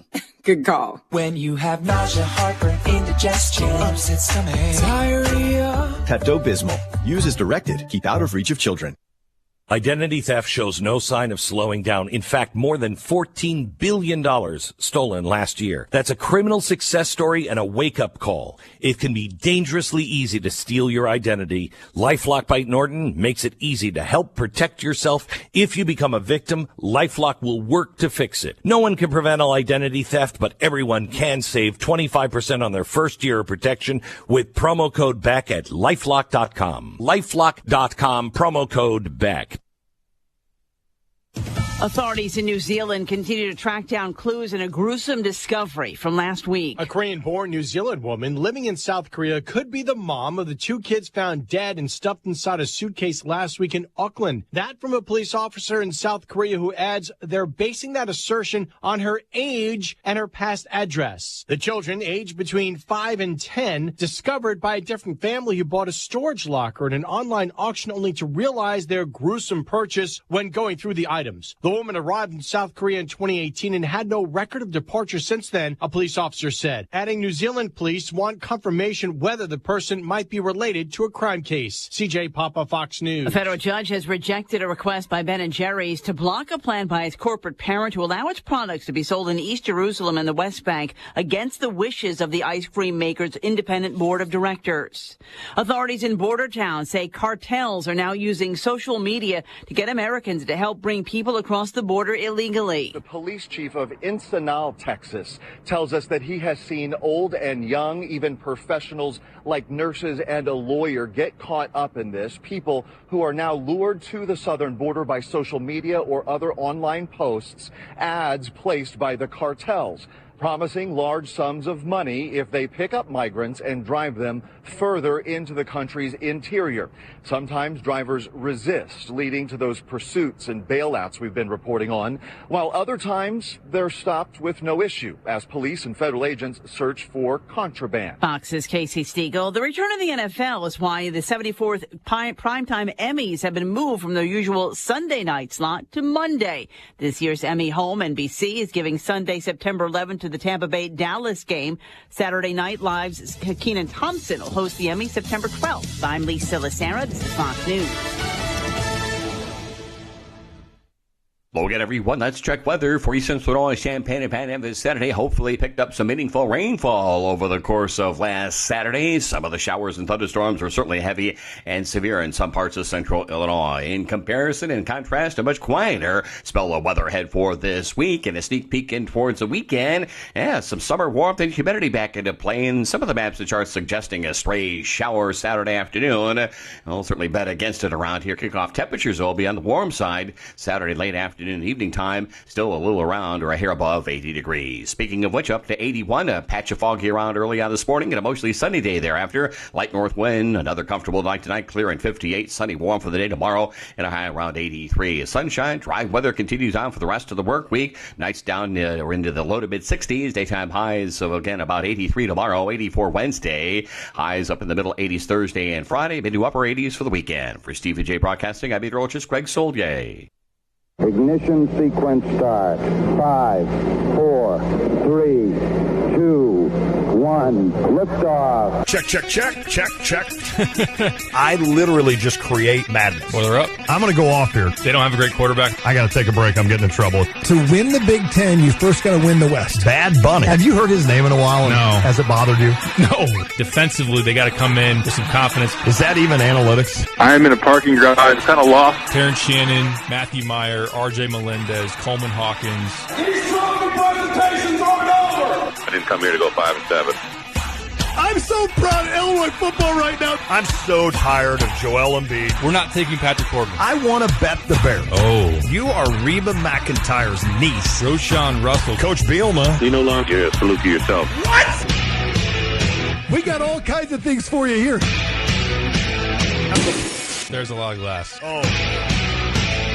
Guys, we have breaking news. Uh-oh. It's The Drive. Smack dogs. Thunderstruck! Yeah, thunderstruck!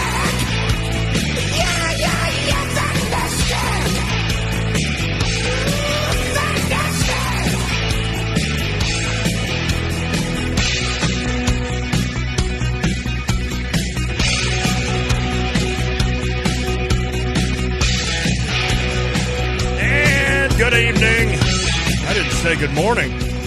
Good evening. It is The Drive with Tay and Piper. I am Lon Tay. He is Derek Piper. And we got to talk sports for another hour. Get to talk sports for... Yeah, I didn't mean to say it like that. We got a little Cards-Cubs series to get you ready for. Just heard from Brett Bielema. Starting to kind of get things figured out for game week. And again, just as a reminder, we will be at Pia's this Friday from 4 to 6. Josh Whitman is going to join us around 5:15, I believe, out there. But we'll have a lot of fun at Pia's and, of course, get us all ready for Illinois and Wyoming, a 3 o'clock kickoff on Saturday.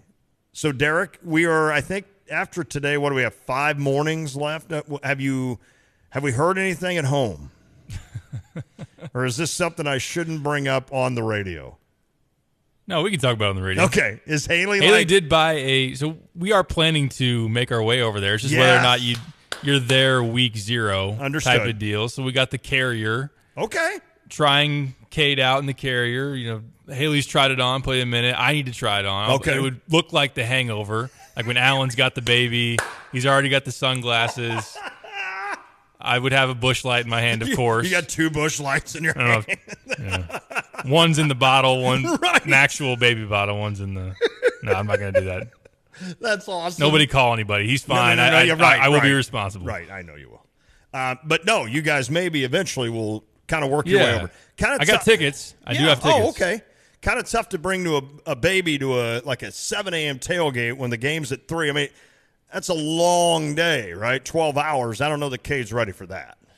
No, we wouldn't do the full. Okay.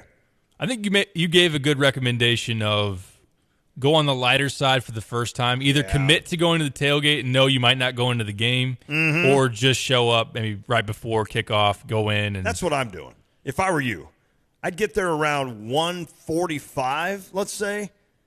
You can have 2 or 3, then head in and watch the game. That's perfect. I think that's kind of how you step it. And then you get the grandparents involved. I agree. Fully agree with that. We're also getting those the Drew Brees son, like the headphones. Oh, yeah. Considering that. Not that. Will it be that crowded? I don't want to knock. I was going to say I don't want to knock Memorial Stadium, but it'll be up to the team to see how loud that place actually gets. You could come down to the tail or the what am I trying to say at the end there where I sit? Hello. Horseshoe. You come down there and kind of sit up high. Could do that. Maybe that would be okay. Or you've always got the east balcony. If you ever want to get away from noise, you always have the east balcony way at the top. I always like watching because there's, undoubtedly there'll be a group of like 4 to 6 7th grade kids that make their way up to the very top of east balcony. I did the same thing when I was young. Me too. And it's kind of creepy how high that is. So you get up there and you're like, holy crap. So you're like chasing your friends up and down the ramp, like during the game, which why are you doing that? I don't know. You're just a kid. It's right, exactly. What are you doing? Well, it is game week, and it's going to be fun. So a 3 o'clock kickoff for Illinois and Wyoming. I believe Big Ten Network on this one. That's right. You just heard from Brett Bielema. We're going to hear a little bit from Josh Whitman today. He had a chance to meet with the media as well. I didn't know he was meeting today, but I guess I should have assumed that. Barry Lunney Jr., the offensive coordinator, also Ryan Walters, the defensive coordinator, both chatted today as well. A lot of stuff, but we're going to hold that as we go through the week and get you ready for this. And then, of course, Cubs-Cardinals tonight. You know, a big series for the Cardinals and a chance with Milwaukee being in L.A. to face the Dodgers, a chance to extend that lead. Let me ask you one thing before we go back to Illinois and hear from Josh Whitman. What lead in terms of games would you finally feel comfortable that your Cardinals are going to take care of things and win a division? I mean, it's at 5 now. That's a pretty big number. I don't know how many more times the Cardinals and Brewers play. I'm going to assume like 6 more, let's say. Where do you need that number to get to before you finally say, okay, I think we got things under control? I think there's still enough baseball with all of September left. Yeah. Because I could see the Brewers getting beat up in L.A. and then the Cardinals go to Wrigley, and, 4 out of 5 would be great. And all of a sudden that lead is what? Could be potentially 8. And I would feel pretty confident that the Cardinals would then be the division winner. I wouldn't already get the plaque made and get a tattoo or anything. I wouldn't do that anyway for a division championship. But, that'd be awesome. I'm already starting to get the vibes that the Cardinals should win the division. I just don't feel like the Brewers are trending in the right direction. They haven't had a great month. They got rid of Josh Hader.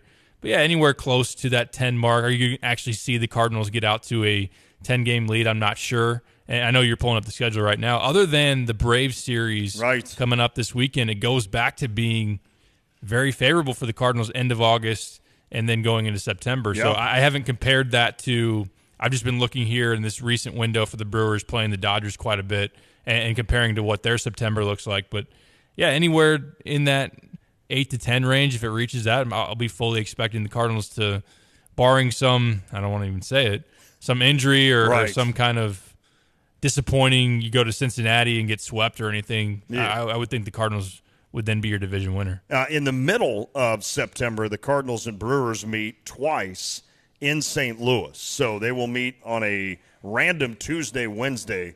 Now, then it gets a little bit tricky at the end of September where you go to San Diego for 3 games.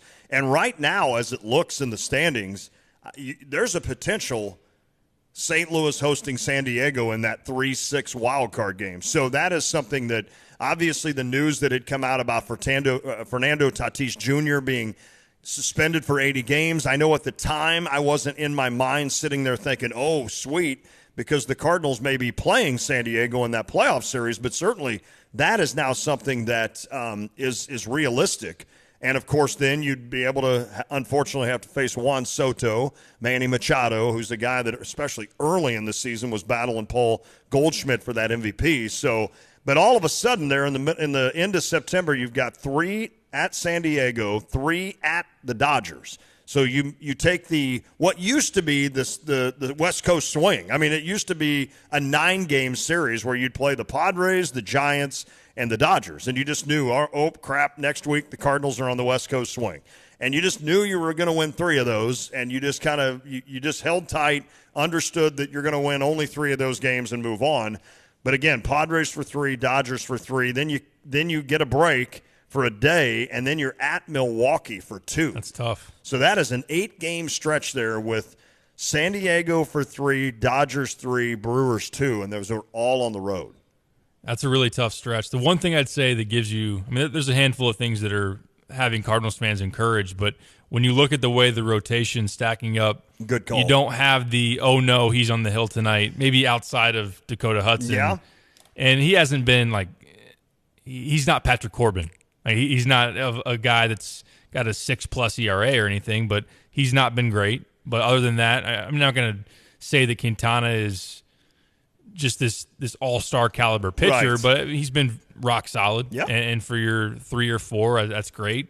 Montgomery as well. Waino has been pitching well here recently. Michael's had a great start on Friday. I know that he's been the ace there. So just the more depth in the rotation, the fact that the lineup is hitting up to its caliber here of late, that confidence is there that you could sustain it through a longer stretch of time where if you just had, we got Michaelis and Waino and Good then call. The 3 other guys on the mound that we're going to throw out there are pretty dicey. We do have to give Mo some credit for going out and getting Quintana and also Montgomery. Certainly that has helped kind of solidify or stabilize, if you will, that lineup. It's so funny because I had forgotten about this, but due to the MLB and the owners and almost going on strike, that, of course, took away the first week of baseball, and they kind of basically put it at the back end. So the Cardinals, this is so strange, and I'm sure other teams are the same way, but the Cardinals, the last 6 games of the season, will play the Pirates, 3 at home and 3 in Pittsburgh. 6 straight games against Pittsburgh, which is just strange. I mean, thankfully it's Pittsburgh and not Milwaukee or something like that, but it is just crazy to do that. And plus, you got a smattering, you got a lot of Reds games coming up too, and Cubs. So the Cubbies could certainly have a say. They've already damaged the Brewers a little bit. They could obviously have a say in this Central Division, and either Milwaukee or St. Louis. And now the Cubbies, of course, a 5-game series hosting the Cardinals starting tonight. They would love nothing more than to get a victory against St. Louis. And they've been playing some good baseball here. They have. And like we said, I mean, it's pretty much a 500 split, like all-time record. So it's not going to – I'm not going into it expecting an easy series, but on paper, when you're going to play the Cubs, the Reds, the Pirates a lot down the stretch, that's very favorable, and you should be able to take advantage of that. Would totally agree with that. I was going to look real quick in terms of the actual schedule with the Cardinals and Cubs. Isn't Waino on the hill tonight? Is that right? It is Montgomery tonight. Or Montgomery. You had said that. That's my fault. And Montgomery tonight against who? Drew Smiley, my guy. The guy I said would have a better year than Jack Flaherty. I think technically you're still right. What is Smiley? Well, no, it was Wade Miley. Oh, it was Don't Wade. Get confused by the Ileys. That's right. That's my fault. It was Wade, not Drew. Okay. I don't know what Wade Miley's up to these days. I think he's still having a better year. Yeah, I imagine. But only probably by default that he was healthy for like another week other than Jack Flaherty. One thing I do want to mention, I've been critical of the Cardinals for not winning games against the top teams in baseball, the teams that have records better than 500. I've brought that up quite a bit. The record against teams below, like 500 or below, 45-23. So doing they've made hay against teams right. they're supposed to, and with the schedule that you've laid out down the stretch, they should, if they continue that trend, be winning their division. I like it. Tuesday, Waino on the hill for that 120 game. So he'll pitch that against Javier Assad for the Cubs. And then that night game. Okay, I like that. Night game undecided for the Cardinals. Adrian Sampson on the hill for the Cubs. I don't even know who these guys Win are. 4 or 5. Please, right? Yeah, I don't even know who they are. All right, so that's Cardinals-Cubs situation. Again, you'll hear the Cubs broadcast on 105.9 FM, our sister station. You'll hear the Cardinals broadcast pre- and post-game right here on ESPN 93.5. Quick break. When we come back, Josh Whitman, athletic director, met with the media today, tackled some really interesting topics, and we'll hear all of that next. It is The Drive. If you're a truck driver or know a truck driver, listen to this. Gale Frericks Trucking is looking for regional drivers who can also help with the harvest. Help with the harvest, drive in the Midwest, and always be home on weekends. Gale Frericks Trucking is hiring a regional driver who can help with the harvest and offers great pay and great benefits. Work for a local company who values your time and your family. Gale Frericks Trucking wants to talk to you. Just email Dixie at gftlog.com. That's Dixie at gftlog.com. Long's Garage in Urbana and Jasper Engines and Transmissions offer cost-effective solutions to your present engine or transmissions trouble. Avoid a costly new car purchase or high lease payments by putting new life into your present vehicle. Let Long's Garage install a Jasper remanufactured engine or transmission with a 3-year, 100,000-mile nationwide warranty and available premium service plan. Call Long's Garage at 367-3942. Long's Garage, 217-367-3942. This is Gina from ABC Heating and Air Conditioning. If you're looking for a top-of-the-line air conditioner, think Amana. We carry all sizes and offer expert installation. ABC Heating and Air Conditioning is locally owned, and we've been in business for 50 years. And for 50 years, the only brand we've sold is Amana. So go with a company that is local, dependable, and will be there for you no matter what time of day or night. ABC. Always be comfortable. Let us install your new Amana air conditioner. Visit www.abcheatingandac.com. Hey, it's Stevie J. I have a Stever offer for you today. That's the program where I give you my money and you spend it and then you keep the stuff. Now, today it's from Carpet Weavers in Champaign, a wonderful store. You need some carpeting? Tile, backsplash? How about furniture? They got a wonderful array of furniture and really, really good people, good service. You'll love Carpet Weavers. So here's the Stever deal today. I'll give you $500 off when you spend $1,000. So if you go in there, you have a couple of rooms to carpet or tile or whatever, wood flooring, whatever you're looking for, and you spend $1,500, I'm going to give you $500 toward it. Or maybe you spend $1,000. I'll give you $500 toward that. So when you spend a minimum of $1,000 at Carpet Weavers on this Stever deal, I'll give you $500. If you're interested in this Stever offer, text in right now, Carpet Weavers, to 217-359-2255. Text in Carpet Weavers right now to 217-359-2255 and take advantage of this great Stever deal. Hey, where are you headed? To Kelsey Furniture in Tuscola. What do they have there? What don't they have there? Living room furniture, benches, chests, love seats, sectionals, tables, bedroom sets, hutches, nightstands, end tables, cabinets, mirrors, stools, clocks, lamps, pillows, rugs, desks, media consoles, patio furniture, Tempur-Pedic mattresses, and more. So, everything. Yeah, probably could have just said that. Kelsey Furniture, quality for less. Prairie Gardens' big houseplant sale is going on now. Right now, you can save 25% off all houseplants. Snake plants, monsteras, fiddle-leaf fig ferns, you name it. They're all 25% off. And fresh from the PG Greenhouses, where you'll always find help from your favorite plant experts. Just hurry in. All houseplants are 25% off for a limited time at Prairie Gardens. Locally owned, plant experts, and the area's largest selection of houseplants. Introducing Homegrown, a farm-to-table restaurant located at the Atkins Golf Club at the University of Illinois. What happens when your foundation is local, farm-to-table? It's like eating out of your own garden. Local food is fresher and tastes better, healthier. It creates community and better community health. And Homegrown has Chef Ryan Rogers, who worked at Alinea, one of the finest restaurants in America. Homegrown, a farm-to-table restaurant, brand new at the Atkins Golf Club. Just visit eatathomegrown.com. Hey, don't rely on the classroom. Parents, it's up to you to talk budgets and boundaries. If your child is going to college, now is the time to have the money talk. Kyle, did your parents have the money talk? Yep, they did. Okay. Busey suggests covering topics with your student include credit. Show your child your credit report. Explain how their behavior with credit will impact their financial future. Also, banking, opening an account in their name at your bank, making transfers easier. You can even set up overdraft boiler up protection. Budgeting, show your child how to create a budget. Don't eat Pappardelles every day is basically what they're saying. With mobile and online services from Busey, students can manage their finances whenever they want, wherever they are. Banking is so much easier than what it was in 1988 when I was in college. Busey mobile app, view balances, transfer funds, pay your bills, friends, whatever you want to do. Deposit checks. Busey understands the demands of back to school. Simplify your finances with their mobile and online services and educational resources. Visit Busey.com, call 1-800-67-BUSEY or stop by one of their many convenient locations today.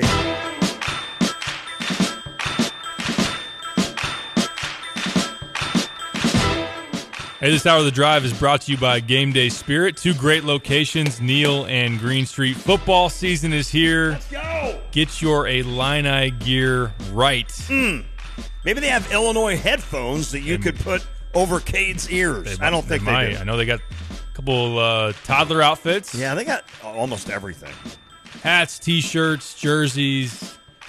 Anything. Get right for this season. Yeah. Even think ahead. Get yourself a hoodie or two. Yeah, that way you don't got to make another extra trip. Or, as Lon says, those cold mornings at tailgate when you're up there at 7 a.m. And don't forget, they're at Grange Grove. They are as well. And online, GameDaySpirit.com. Yep. So if you forget and get to, I can't tell you how many cold days I see people in line at Game Day Spirit in Grange Grove, and I know what they're doing. They're buying a stocking cap, an Illinois stocking cap. So, make sure you get all that taken care of. I got to get, well, we don't need to organize that yet, do we? It's still going to be warm for a while, I hope. In the 80s this Saturday. Oh, that's perfect, man. That's perfect. Here we go. Be like 58 when you wake up in the morning, get there, and then by, 9, 10 o'clock, it's up to around 70, and then by game time, 80. Like, would you say 88? I have to look at the updated forecast. Or maybe like... I know last week it was low 80s. Oh. I don't know if it's... That'd be even better when you get in. in. 86 now. Okay. I can handle that. I can definitely handle that. So it's going to be great weather, I believe, for this game against Wyoming. So let's all enjoy that and get ready to roll on Saturday. Today, Josh Whitman, Illinois athletic director, had a chance to meet with the media. We're not going to play all of this like we did with Brett Bielema, but certainly he tackled a few topics, including the TV deal. He didn't get too specific into it. He did say, Josh Whitman, that a lot of the reports of 7 years, $7 billion, he goes, I'm not saying they're wrong, but it's going to be a slow progression to get to that money. In other words, it's not just $1 billion and here you go. Or I guess that's what he meant. Or, they were saying that each Big Ten team could profit $80 million off the very first year. He almost made it sound as though that won't be the case necessarily right off the bat, but eventually that money will be there. And he also talks about that before he gets done with this is in terms of allocating that money. But he starts out, Josh Whitman does, with the question about Brett Bielema being his coach for year 2. Josh, Brett Bielema starts his second year on Saturday. Can you just comment on the state of the program and where do you think it's headed? Incredibly excited about the future of our football program. Really looking forward to this week, this season. I can't say enough good things about Coach Bielema, our coaching staff, our student athletes. They've had a tremendous offseason. They've put in an incredible amount of work. It's amazing what a difference a year makes just to be able to go out to training camp, practice. Everybody knows where to go. Everybody's using the same language. There are common expectations across the board. There's a level now of player accountability where the players understand the expectations. They're able to hold each other accountable for their performance. And so that's been really exciting to watch develop and grow. I think the young men in our program believe in themselves. They believe in their opportunity to go out and win every Saturday.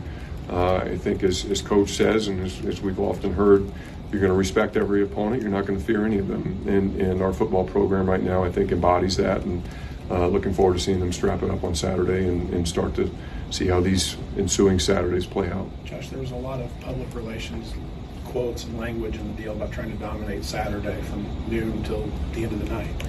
I was curious if you've been given any indication of what the league feels like playing on Thursdays or Friday nights going forward in this new deal. I don't think you'll see it dramatically different than what we've been doing here for the last 5 or 6 years. I think you'll still see some dipping of the toe into the Friday night thing the same way that we've done. Thursdays are highly, highly unusual. Obviously, we have one this year. That was something that we agreed to, and so that wasn't forced upon us. And so you'll still see some what they call special night events as in kind of the lingo of our television negotiations. You'll see some Friday nights. You'll see some unique things, I think, around Labor Day weekend. You'll see some things around Thanksgiving weekend, trying to take advantage of some of those off weeks, some week zero things I think are always exciting. But nothing, Saturday is always going to be our bread and butter. It's going to be the place that people are going to go to watch Big Ten football from 11 a.m. Central Time all the way through until it's time for them to go to bed. And then the great thing with these new partners is they're going to get up on Sunday, turn on their NFL games, and the same 3 networks that they watched Big Ten football on Saturday are going to be broadcasting NFL all day and hopefully talking about what a great day it was in the Big Ten the Saturday before. What were the conversations made inside the conference about how the new media deal would maybe affect basketball, especially losing ESPN and maybe most of those games winding up on a streaming service? Yeah, I wouldn't say most of those games. Certainly a portion of those games. Now we'll have about 20% of the overall men's basketball inventory across the conference will be on Peacock. Peacock is a growing platform. It's one that we're excited to work with. ESPN, of course, has been a tremendous partner of ours for a long time, almost 40 years. And I think that relationship will continue, and we're going to continue to have a lot of different intersecting points with ESPN. Obviously, ESPN's the broadcast partner of the Rose Bowl. They own many of the postseason bowl games. As most of you know, they put on a lot of special events. The Jimmy V Classic, which we play in this year in December, is an ESPN-owned event. A lot of our non-conference opponents, of course, are broadcast on ESPN. And so we'll continue to intersect with ESPN in a lot of different ways. But it was a discussion point. We all understand that as we go through a negotiation like this, there are advantages and disadvantages to each and every partner that we considered. We recognize the prominent brand that ESPN has in the marketplace, and we had to make sure that we were comfortable stepping away from that and embracing Peacock, NBC, and the other partners, which we think will continue to provide great visibility to Big Ten basketball. How is the exposure for Olympic sports on linear television changing with this deal? I would say not dramatically. Fox has a commitment to continue to try and showcase our Olympic sports. NBC is interested in doing that as home of the Olympics. That's something, of course, that is more interesting to them than perhaps to some of the other networks. So we'll continue to kind of grow that out over time. BTN will continue to be the primary home of most of our Olympic sports, BTN Plus and BTN. But a couple of good things will happen, though. It'll be nice to see our women's basketball Big Ten tournament. The championship game will now be broadcast on national CBS and provide them some visibility that hasn't been present before. But then I know on some of the other sports as well, you think about Big Ten volleyball, Big Ten wrestling in particular are two of the elite sport conferences in the country. I think those sports will see a lot of visibility as well. And so the networks will work over time. Of course, we're never going to say no if NBC comes to us and says, hey, we want to put wrestling on television. We're going to say, absolutely, that's great. So we'll work with them as we get settled into the rhythm here and figure out what makes the most sense. Going from those cable BTN to like a CBS for those, women's championship games, NIL, how does that kind of play into going from kind of cable television out to national television? I would hope on some level it will help our student athletes in terms of their branding and their opportunities. We're going to be involved with 3 of the most prominent traditional television networks in the history of media. When you think about Fox and CBS and NBC, and so no longer now will fans necessarily have to even have a cable package in order to be able to watch our teams compete. And And so we're hopeful that the viewership will continue to escalate, and we've already seen that happen since we partnered with Fox 6 years ago. Big Noon has been the most watched college football program in the last 2 years. I think that's in large part due to the reputation and interest in Big Ten. We expect a similar uptick with our new partners as we move into that deal, and obviously the athletes who are competing on those platforms are going to gain, I think, additional notoriety and visibility by virtue of the platforms that they're now being found on. How did you guys weigh the pros and cons of moving about 20% of that basketball inventory to a streaming-only platform there? Again, I think what we're trying to do at this moment in our time is to continue to push as much programming through the traditional linear networks as we can, understanding that that's where most of our fans still live. That's where they still consume their content. It's where they watch our games. But also recognizing that we need to continue to start to shift to a younger demographic, a demographic of people who are consuming our games differently. And so the streaming opportunities does that for us. It allows us to not jump perhaps both feet into the pool quite yet. I think we're still probably one, maybe two media negotiations away from the over-the-top really being the primary access point for our fans. But it does allow us to start to migrate a little bit into that space with an interest towards meeting our fans where they are. And we know that increasingly more and more of our fans are consuming content in that online space. And so we want to embrace that and put ourselves, I think, in a stronger position as we come back to the table in what will be 5 years' time or so to have an established reputation and brand in that area so that we can engage in a productive negotiation this next time around. Josh, regardless of how much money being reported that you guys are going to get, you are going to get more money. How will you decide how to use that money you guys get? Well, the reality is a lot of it's already been spent, if you sit back and think about it. So the Alston program, for example, which we've put out some releases about, this is going to be an opportunity now for our student athletes to earn $5,980 per student athlete per year based on academic progress, eligibility, and their retention, them coming back and being part of our program. That program we anticipate is going to cost us somewhere around $3 million. That's something that we didn't have budgeted a couple of years ago. Obviously, it's a new development as a result of the Alston case last summer. As everybody has seen in your own lives, inflation continues to push prices up. Every time we get on an airplane, we get on a bus, we buy a meal, we stay in a hotel, all of those things, the costs of those things are up dramatically. If you look at our facilities projects, and we have, as everybody knows, been very aggressive in the work that we've done in our facilities space. The short version is we've known that this was going to happen. We didn't know, of course, what the dollar figure was going to be, but we knew that there was a bubble that was coming on the revenue side, and we've anticipated that and budgeted accordingly. And so we expect that the money that will be coming in is. Well, it sounds like the rest of us, the money's already been spent. It's one of those, whoa. So the Alston deal that he's talking about, where they're talking about each athlete getting around $5,900. I know I haven't read everything I need to read about that, so I think there's certain, like he mentioned, certain things that if you're getting stuff done in the classroom, and that would certainly help to that. But I know Josh met, I believe, this weekend, maybe last night, with every athlete at Illinois, and there's around 500 of those with every sport.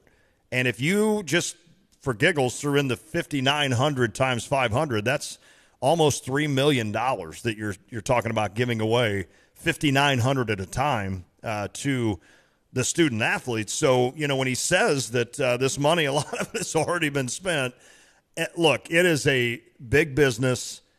Now you're talking about trips to UCLA, trips to USC. I mean, it's a lot. And it's not just football. That's the one thing that everybody kind of always looks at with regards to the expenses of a football team, maybe taking the band and such. And you look at that, it's not just them. It's like every sport is going to be Olympic sports, everything will be taking trips out to the West Coast, taking trips to the East Coast with Rutgers and Penn State and such. Like, as mentioned, it's a coast-to-coast brand now in the Big Ten, and that takes cash. Definitely does. A lot of money involved in terms of being spent. We talk a lot about what's coming in, which, let's be honest, there's a ton of money being made when you see what the TV deal is. Sure. I think that we see that some of this, or all of it, the conference realignment has pretty much everything to do with money. How then are those conferences going to try to make the most sense for them scheduling wise, like you're talking about, for especially Olympic sports, non-revenue sports, to make those long trips? And how can you mitigate that and make it as accommodate that as well as they possibly can, and just not have teams flying all over the place all the time? But to the point of paying athletes, I know that's a conversation that's going around in a lot of circles, and it's even something I heard on the AAU scene this past summer among like college coaches, those that aren't in programs that are part of this expansion, and especially when you talk about potentially breaking away from the NCAA, like one of the fears is, well, with all these mega contracts, they're going to have the money then to, and maybe no longer the restraint to then literally pay like salaries to their athletes, and what that's going to look like, competitive imbalance in that sense. And I'm not saying that it's wrong, because if you're the quarterback at Ohio State, I mean, you're going to make NIL money, but then you could justify it coming out of the athletic department's hands as well. So there's a lot obviously involved there. But yeah, to your point, a lot of spending, a lot of money coming in, a lot of money involved, and to the point of paying athletes, it's a conversation that's only going to continue to progress forward. Today, it struck me when I was listening to Josh, and our good friend Jeremy Warner had asked a couple questions about NIL. A couple of other people had asked about that, and I sat there and I'm like, I'm tired of hearing about it. And I wonder how many people are like me. I'm not tired that it's happening. I'm happy for the kids. I'm not one of those guys that's just like, oh, that's crap, whatever. Because I know there are some people out there that are like, well, if they're paying for their college. Look, I'm right now I'm paying for my son at college. I get it. I mean, that's an expensive thing. I totally am with you on that.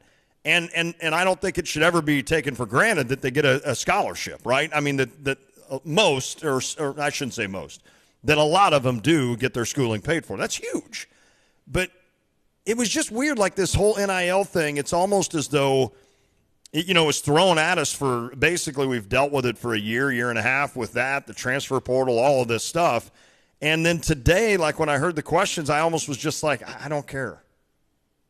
I don't care about that. Well, I don't know what more can be said. And that's maybe where I'm at with it. When you're asking of because I think a pertinent question and something that people are going to be curious about is how much money were your athletes generating last year? Mm-hmm. How much money is currently being funded? Now, it's third party, like in terms of the Atlanta Guardians here at Illinois. Right. Now, Illinois themselves can, by law, be more involved with the actual discussions and communication and helping their athletes navigate all of that. But yeah, I get it. And I think that some coaches, a lot of the public comments I hear about NIL, I think you'd hear different stuff behind the scenes. Yeah. In terms of, because a lot of it, and even those that are being criticized, like Matt Painter just lost a commit in the 2023 class, and one of the Zach Edey tweets about throwing shade that someone shouldn't pick a school just for a paycheck type of thing. And Painter has said in the past that, hey, you shouldn't choose Purdue for the money. You should choose Purdue for the education, the development, all those kind of things. And if NIL is a thing that sways you, then you're not going to come to Purdue. Yep. Now, I believe him because they've actually seen them lose out on players because of NIL. But some others are going to say, oh, well, NIL is just a factor. It's not everything. I wouldn't say that even those that are doing NIL well are just flat out buying players. Right. But I think sometimes it's more involved than some would want to say, because they don't want to take it out as saying, well, they only came here because of the money type thing. I've tried to put myself in this. I mean, I have a son that's a sophomore in high school. I'm not saying that he's going to end up playing any kind of sport in college, but in my mind, to go along with the example, to go along with this, I've taken myself to that spot. All right. So let's say he is good enough to play basketball at any university in the country. And so I think to myself, okay, so now there's 5 universities that have offered him, and University A is offering also, on top of that, $1 million in NIL. University B, where he's kind of always leaned to, is offering $750,000. Well, I've sat there and thought to myself, okay, how do you go about that? Now, I guess as a parent And again, I'm just trying to make this to where we all can understand it a little bit. I mean, as a parent, I'm not going to make the decision for him. I'm just going to say, well, look, I mean, if you love that school and they're still giving you $750, that's not, a drop in the bucket. But let me tell you how much $250,000 is. I mean, I don't know, but it's a lot. It's a lot of money. So, are you sure you don't want to go to this other school? So, I mean, that's the thing, because when you say, like, should it be a factor? Well, why wouldn't it be a factor, right? I mean, why wouldn't that be the number one factor for that? And when I say that I didn't want to hear about NIL, I don't want to hear it. It's nothing. I understand the importance of it. Totally. I still understand that is going to be something that is, on the forefront going forward now, unless something changes. I totally get the importance of it. I think you said it. I've heard so much about it. It's like, what else am I going to learn about it? Right. And I think that still the number of players that are making in that range that we discussed, if it's in the $1 million, if it's $500,000, if it's even hundreds of thousands of dollars, is still a very short list. Okay. Now you could pinpoint whoever's going to be the quarterback at Alabama. He doesn't have to have even taken a snap. He's probably making six figures, maybe even close to $1 million, because it's the quarterback position in Alabama. I think it's when some people are wondering, Dane just selling T-shirts. Like it's probably a pretty modest level of income coming in, and then there's only such a ceiling for certain guys. But of course, now when you're in recruiting and you're trying to obtain a player, it's different for a guy that's already on the roster and what's he going to get via advertising deals or whatever it may be. But when you're in a recruiting battle, especially you've seen it in the transfer portal for some high caliber type of players, then those big numbers are being thrown around, and we all understand that. Yeah, sure. But yeah, in terms of asking the question, I just don't know. I understand why there's kind of the exhaustion of hearing about the topic. There's really only so much that can be said. Mm-hmm. But it is interesting to think about, and you just kind of made me think about that. Like, so if Brad Underwood and Tim Anderson go to meet a recruit, and where it used to be, you'd sit in the house with the parents and they would say, okay, tell me how I'm going to fit in your system. Do they have a good engineering program? How many people have you graduated? Those are all still, I think, What's very campus life like. Yeah, I mean, those are very solid questions, and still would be questions I would ask. But I wonder now, like, how it's viewed. Like, do they then say, okay, well, how much NIL are you guaranteeing me? And then how do they answer that? In the past, supposedly, coaches haven't been able to answer those questions. Now, they could talk about if they knew what Kofi was pulling in, then they could use that as an example. Ah, gotcha. Which is supposed to be a recruiting tool. But now that Illinois is allowed to be and other universities are allowed to be directly involved, they can have conversations with people who would be making those investments and work out some of those kind of deals, or at least discuss them. So, yeah, it would be, especially for the top players in the country. Right. Like if you're talking 5-star guys, if you're even talking top 50 guys, it's something that would come up of what's my earning potential, or almost like, what are you saying I'm going to make there? Yeah. Almost like a guarantee. I know that some are being careful in guaranteeing that. I wonder how many parents try to act like they push that to the seventh question. Like, how's this? Oh, by the way, what do you think he'll make? I mean, it'd probably be in a reality, good move. it's like, okay, before we even get going, do you like Coke or Pepsi? I can get you either. And how much is he going to make? I mean, why else? Mm-hmm. I want to know what my son's going to make. It's no longer is my son going to start as a freshman? Right. And they're like, well, I don't think I can do that. And they're like, well, this meeting's over. We're done. It's like, well, is he going to make $100,000 or not? No. All right, well, then there's the door. Or yes. All right, do you guys like fried chicken? It's KFC down the street. Let's go get it some. I don't know. Bruce Pearl's sitting in his car. He's up next. Ugh. Can you imagine how slimy that guy is now with this? Yeah. Why did I say his name? That was weird. Makes sense. It does. It did make sense to that. Miami's the one you got to worry about now. Oh, that's right. They even did a Sports Center special, the guy that's doing all the deals. Did they really? Yeah.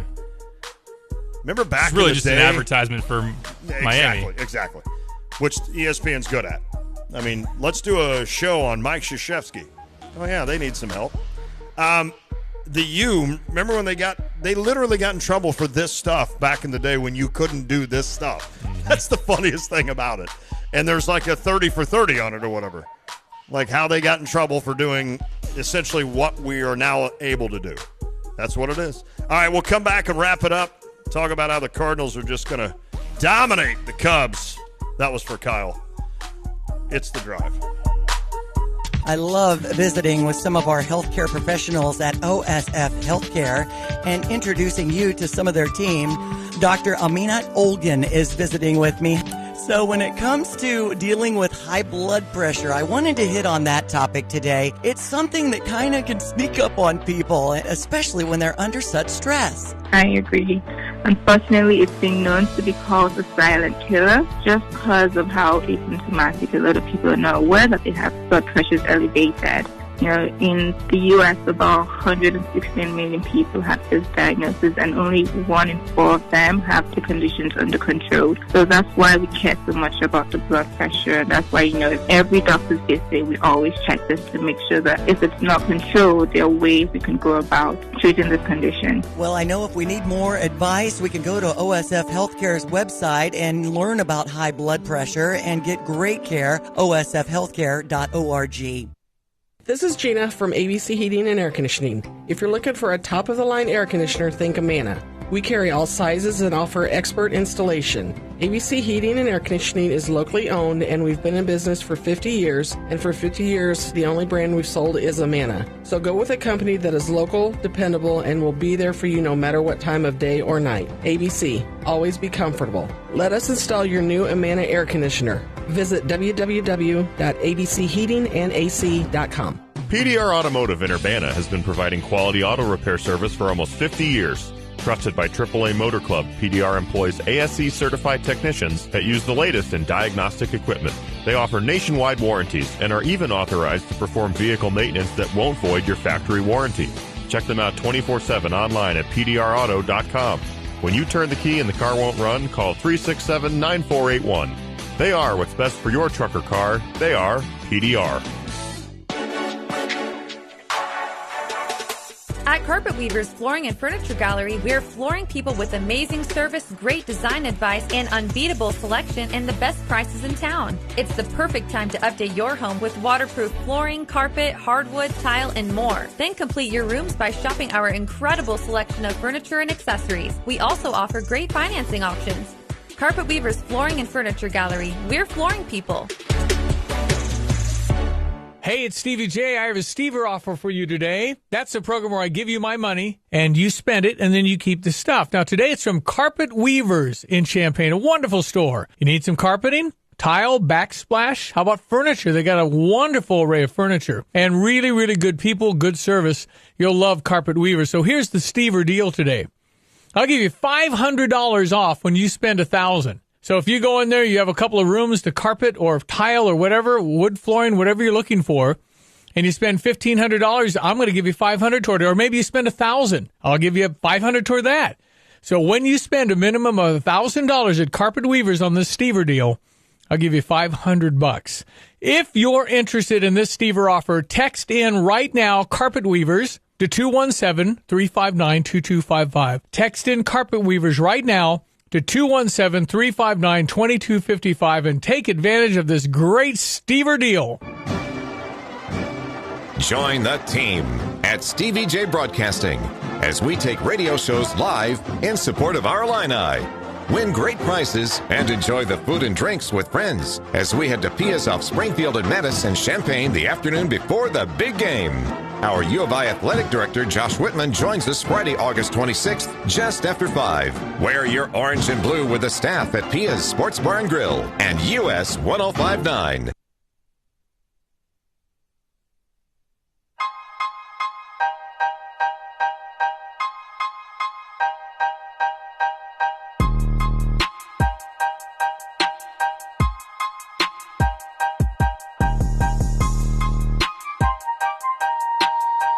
It is The Drive, ESPN Radio 93.5, Lante, Derek Piper.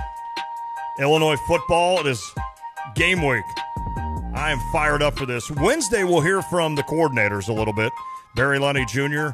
getting ready to make his first season, his debut for Illinois football as the offensive coordinator. And then, of course, Ryan Walters, who was just unbelievable, figuring that out after that Virginia game, essentially, and a couple more. But the way that Illinois down the stretch last season played defense was really solid, and Ryan Walters deserves a lot of credit, and Josh Whitman and Brett Bielema knew that, and they paid him handsomely. So it's interesting to see how that's going to work in year 2. They lose Kirby Joseph. That's not an easy loss. They lose Roderick Perry, the nose tackle. That won't be an easy loss. They lose Jake Hansen, who was hurt for a lot of the season, but certainly that didn't help. Who was the other linebacker? I think somebody that they'll miss a lot who went pro. It was Tariq Barnes, and I cannot think of who it was. You know who I'm talking about, but I can't. Well, the converted outside linebacker Owen Carney. Yeah, edge rusher. That's not who I'm thinking, but you're right. Owen Carney, Isaiah Gay. Yes, I do. You know who I'm talking about. But there's some... The fact that we can't say his name off the top of our heads, say he should have came back to school. That's exactly right, and he was productive and good, and those are some big shoes to fill all across that defense that we just threw out there. So I know Pipes is going to effort this. Please don't make me sit here and try to think of this the rest of the night. Bothering me. Tariq Barnes and, it's going to drive me nuts. Kalen Tolson. Thank you. 48 total tackles last year in 10 games. I mean, he just was a guy that seemed to give you a little bit of quickness. He could cover a slot guy or a tight end. That's important, so who knows. All right, so we got a lot more. Tomorrow we're going to be on late, I assume, even though these afternoon baseball games now fly by. But Cardinals and Cubs play tomorrow at 1:20. Of course, assuming it's not raining out and raining in Chicago. Tonight, though, again, it is Jordan Montgomery on the hill for the Cardinals and Drew Smiley. Not Wade. Wade's younger brother, Drew Smiley. Wade Miley, Drew Smiley. Yeah. I get confused. Albert Pujols has 29 career home runs at Wrigley Field. Will we see 30? Is Drew left-handed? Sure is. Oh, wow. Is this part of what you're working on here? Sure is. Okay, we're going to talk after this. We got to go. Talk to you tomorrow. It is The Drive. Stop into Game Day Spirit to shop the hottest selection of Fighting Illini gear in town. They carry classics from great brands like Nike, Champion, Carhartt, and more. And with the new styles arriving daily, they're sure to have something for every Illini fan. Shop with them in-store at the corner of 6th and Green in Campustown, Neal and Kirby in Champaign, or online 24/7 at GameDaySpirit.com. Game Day Spirit, where Illini fans shop. If your car breaks down or needs to be repaired, trust the experts at Beaumont Alignment Plus to step up. For routine maintenance like tune-ups, oil changes, brakes, or tires, you can count on Beaumont. They'll also service bigger issues like alignment, suspension work, starters, or transmission problems. So get to know Beaumont Alignment Plus for all your vehicle repairs. With locations on Bloomington Road and Denison Drive in Champaign, you're never far from the help you need. You can trust the dedicated family-owned team of professionals at Beaumont Alignment Plus. Online at BeaumontAlignment.com. BMW, Buick, GMC, Honda, and Subaru. Welcome to Sarah Champagne. We can handle all your car repairs on site, including paintless dent repair, bumpers, windshields, everything in between. We have an amazing selection of new or pre-owned vehicles to choose from. Shop from home and buy online or reserve your vehicle before it hits our website or dealership. Sarah Champagne is home of the Sarah One Price Promise, delivering an honest and transparent buying experience. Hurry in or shop online at sarahchampagne.com. Stevie J Broadcasting's Law Enforcement Official of the Month, brought to you by Crossroads Contractor Supply. Well, every month we celebrate law enforcement. And today from Champaign County Sheriff's Office, it is our good friend Sergeant Jeff Verkler. We've been doing this 26 years. He is the sergeant, now working days after 16 years at night. So why did you get in this field of work? I luckily had the ability, physically, emotionally, to get hired for this job. And for that long a period of time, a quarter century, I still love what I do. And why do you love what you do when you have so many things going on that would say the police are bad? No, I understand. You have to have a thick skin about stuff like that. I still enjoy it. It is different every day. It's important work. It's exciting. The adrenaline rush at times to go to important calls. The biggest reward is when you can help somebody who cannot help themselves. Specializing in tools and equipment delivered within a 150-mile radius of Champaign-Urbana. Visit CrossroadsContractorSupplyIL.com. For 111 years, Westville has had a Labor Day celebration. The concert on Saturday, September 3rd is Parmalee. Gates for the concert open at 5 on Saturday, September 3rd. The show starts at 7:30. Entry into the concert is free. However, there's a party pit section close to the stage, and you can get those tickets now. WestvilleLionsClub.net has all the details. Parmalee will be joined by Central Illinois-based Natu Band. It's the 111th Westville Labor Day celebration, featuring Connor Family Amusements, a giant carnival, rides, games for all ages, and a parade on Monday. Gates will open at 5 o'clock on Saturday, September 3rd to see Parmalee. Plus a gigantic fireworks display in the park Sunday evening, September 4th. Check out Parmalee as part of the Westville Labor Day celebration, Saturday, September 3rd, with Stevie J Broadcasting. You're listening to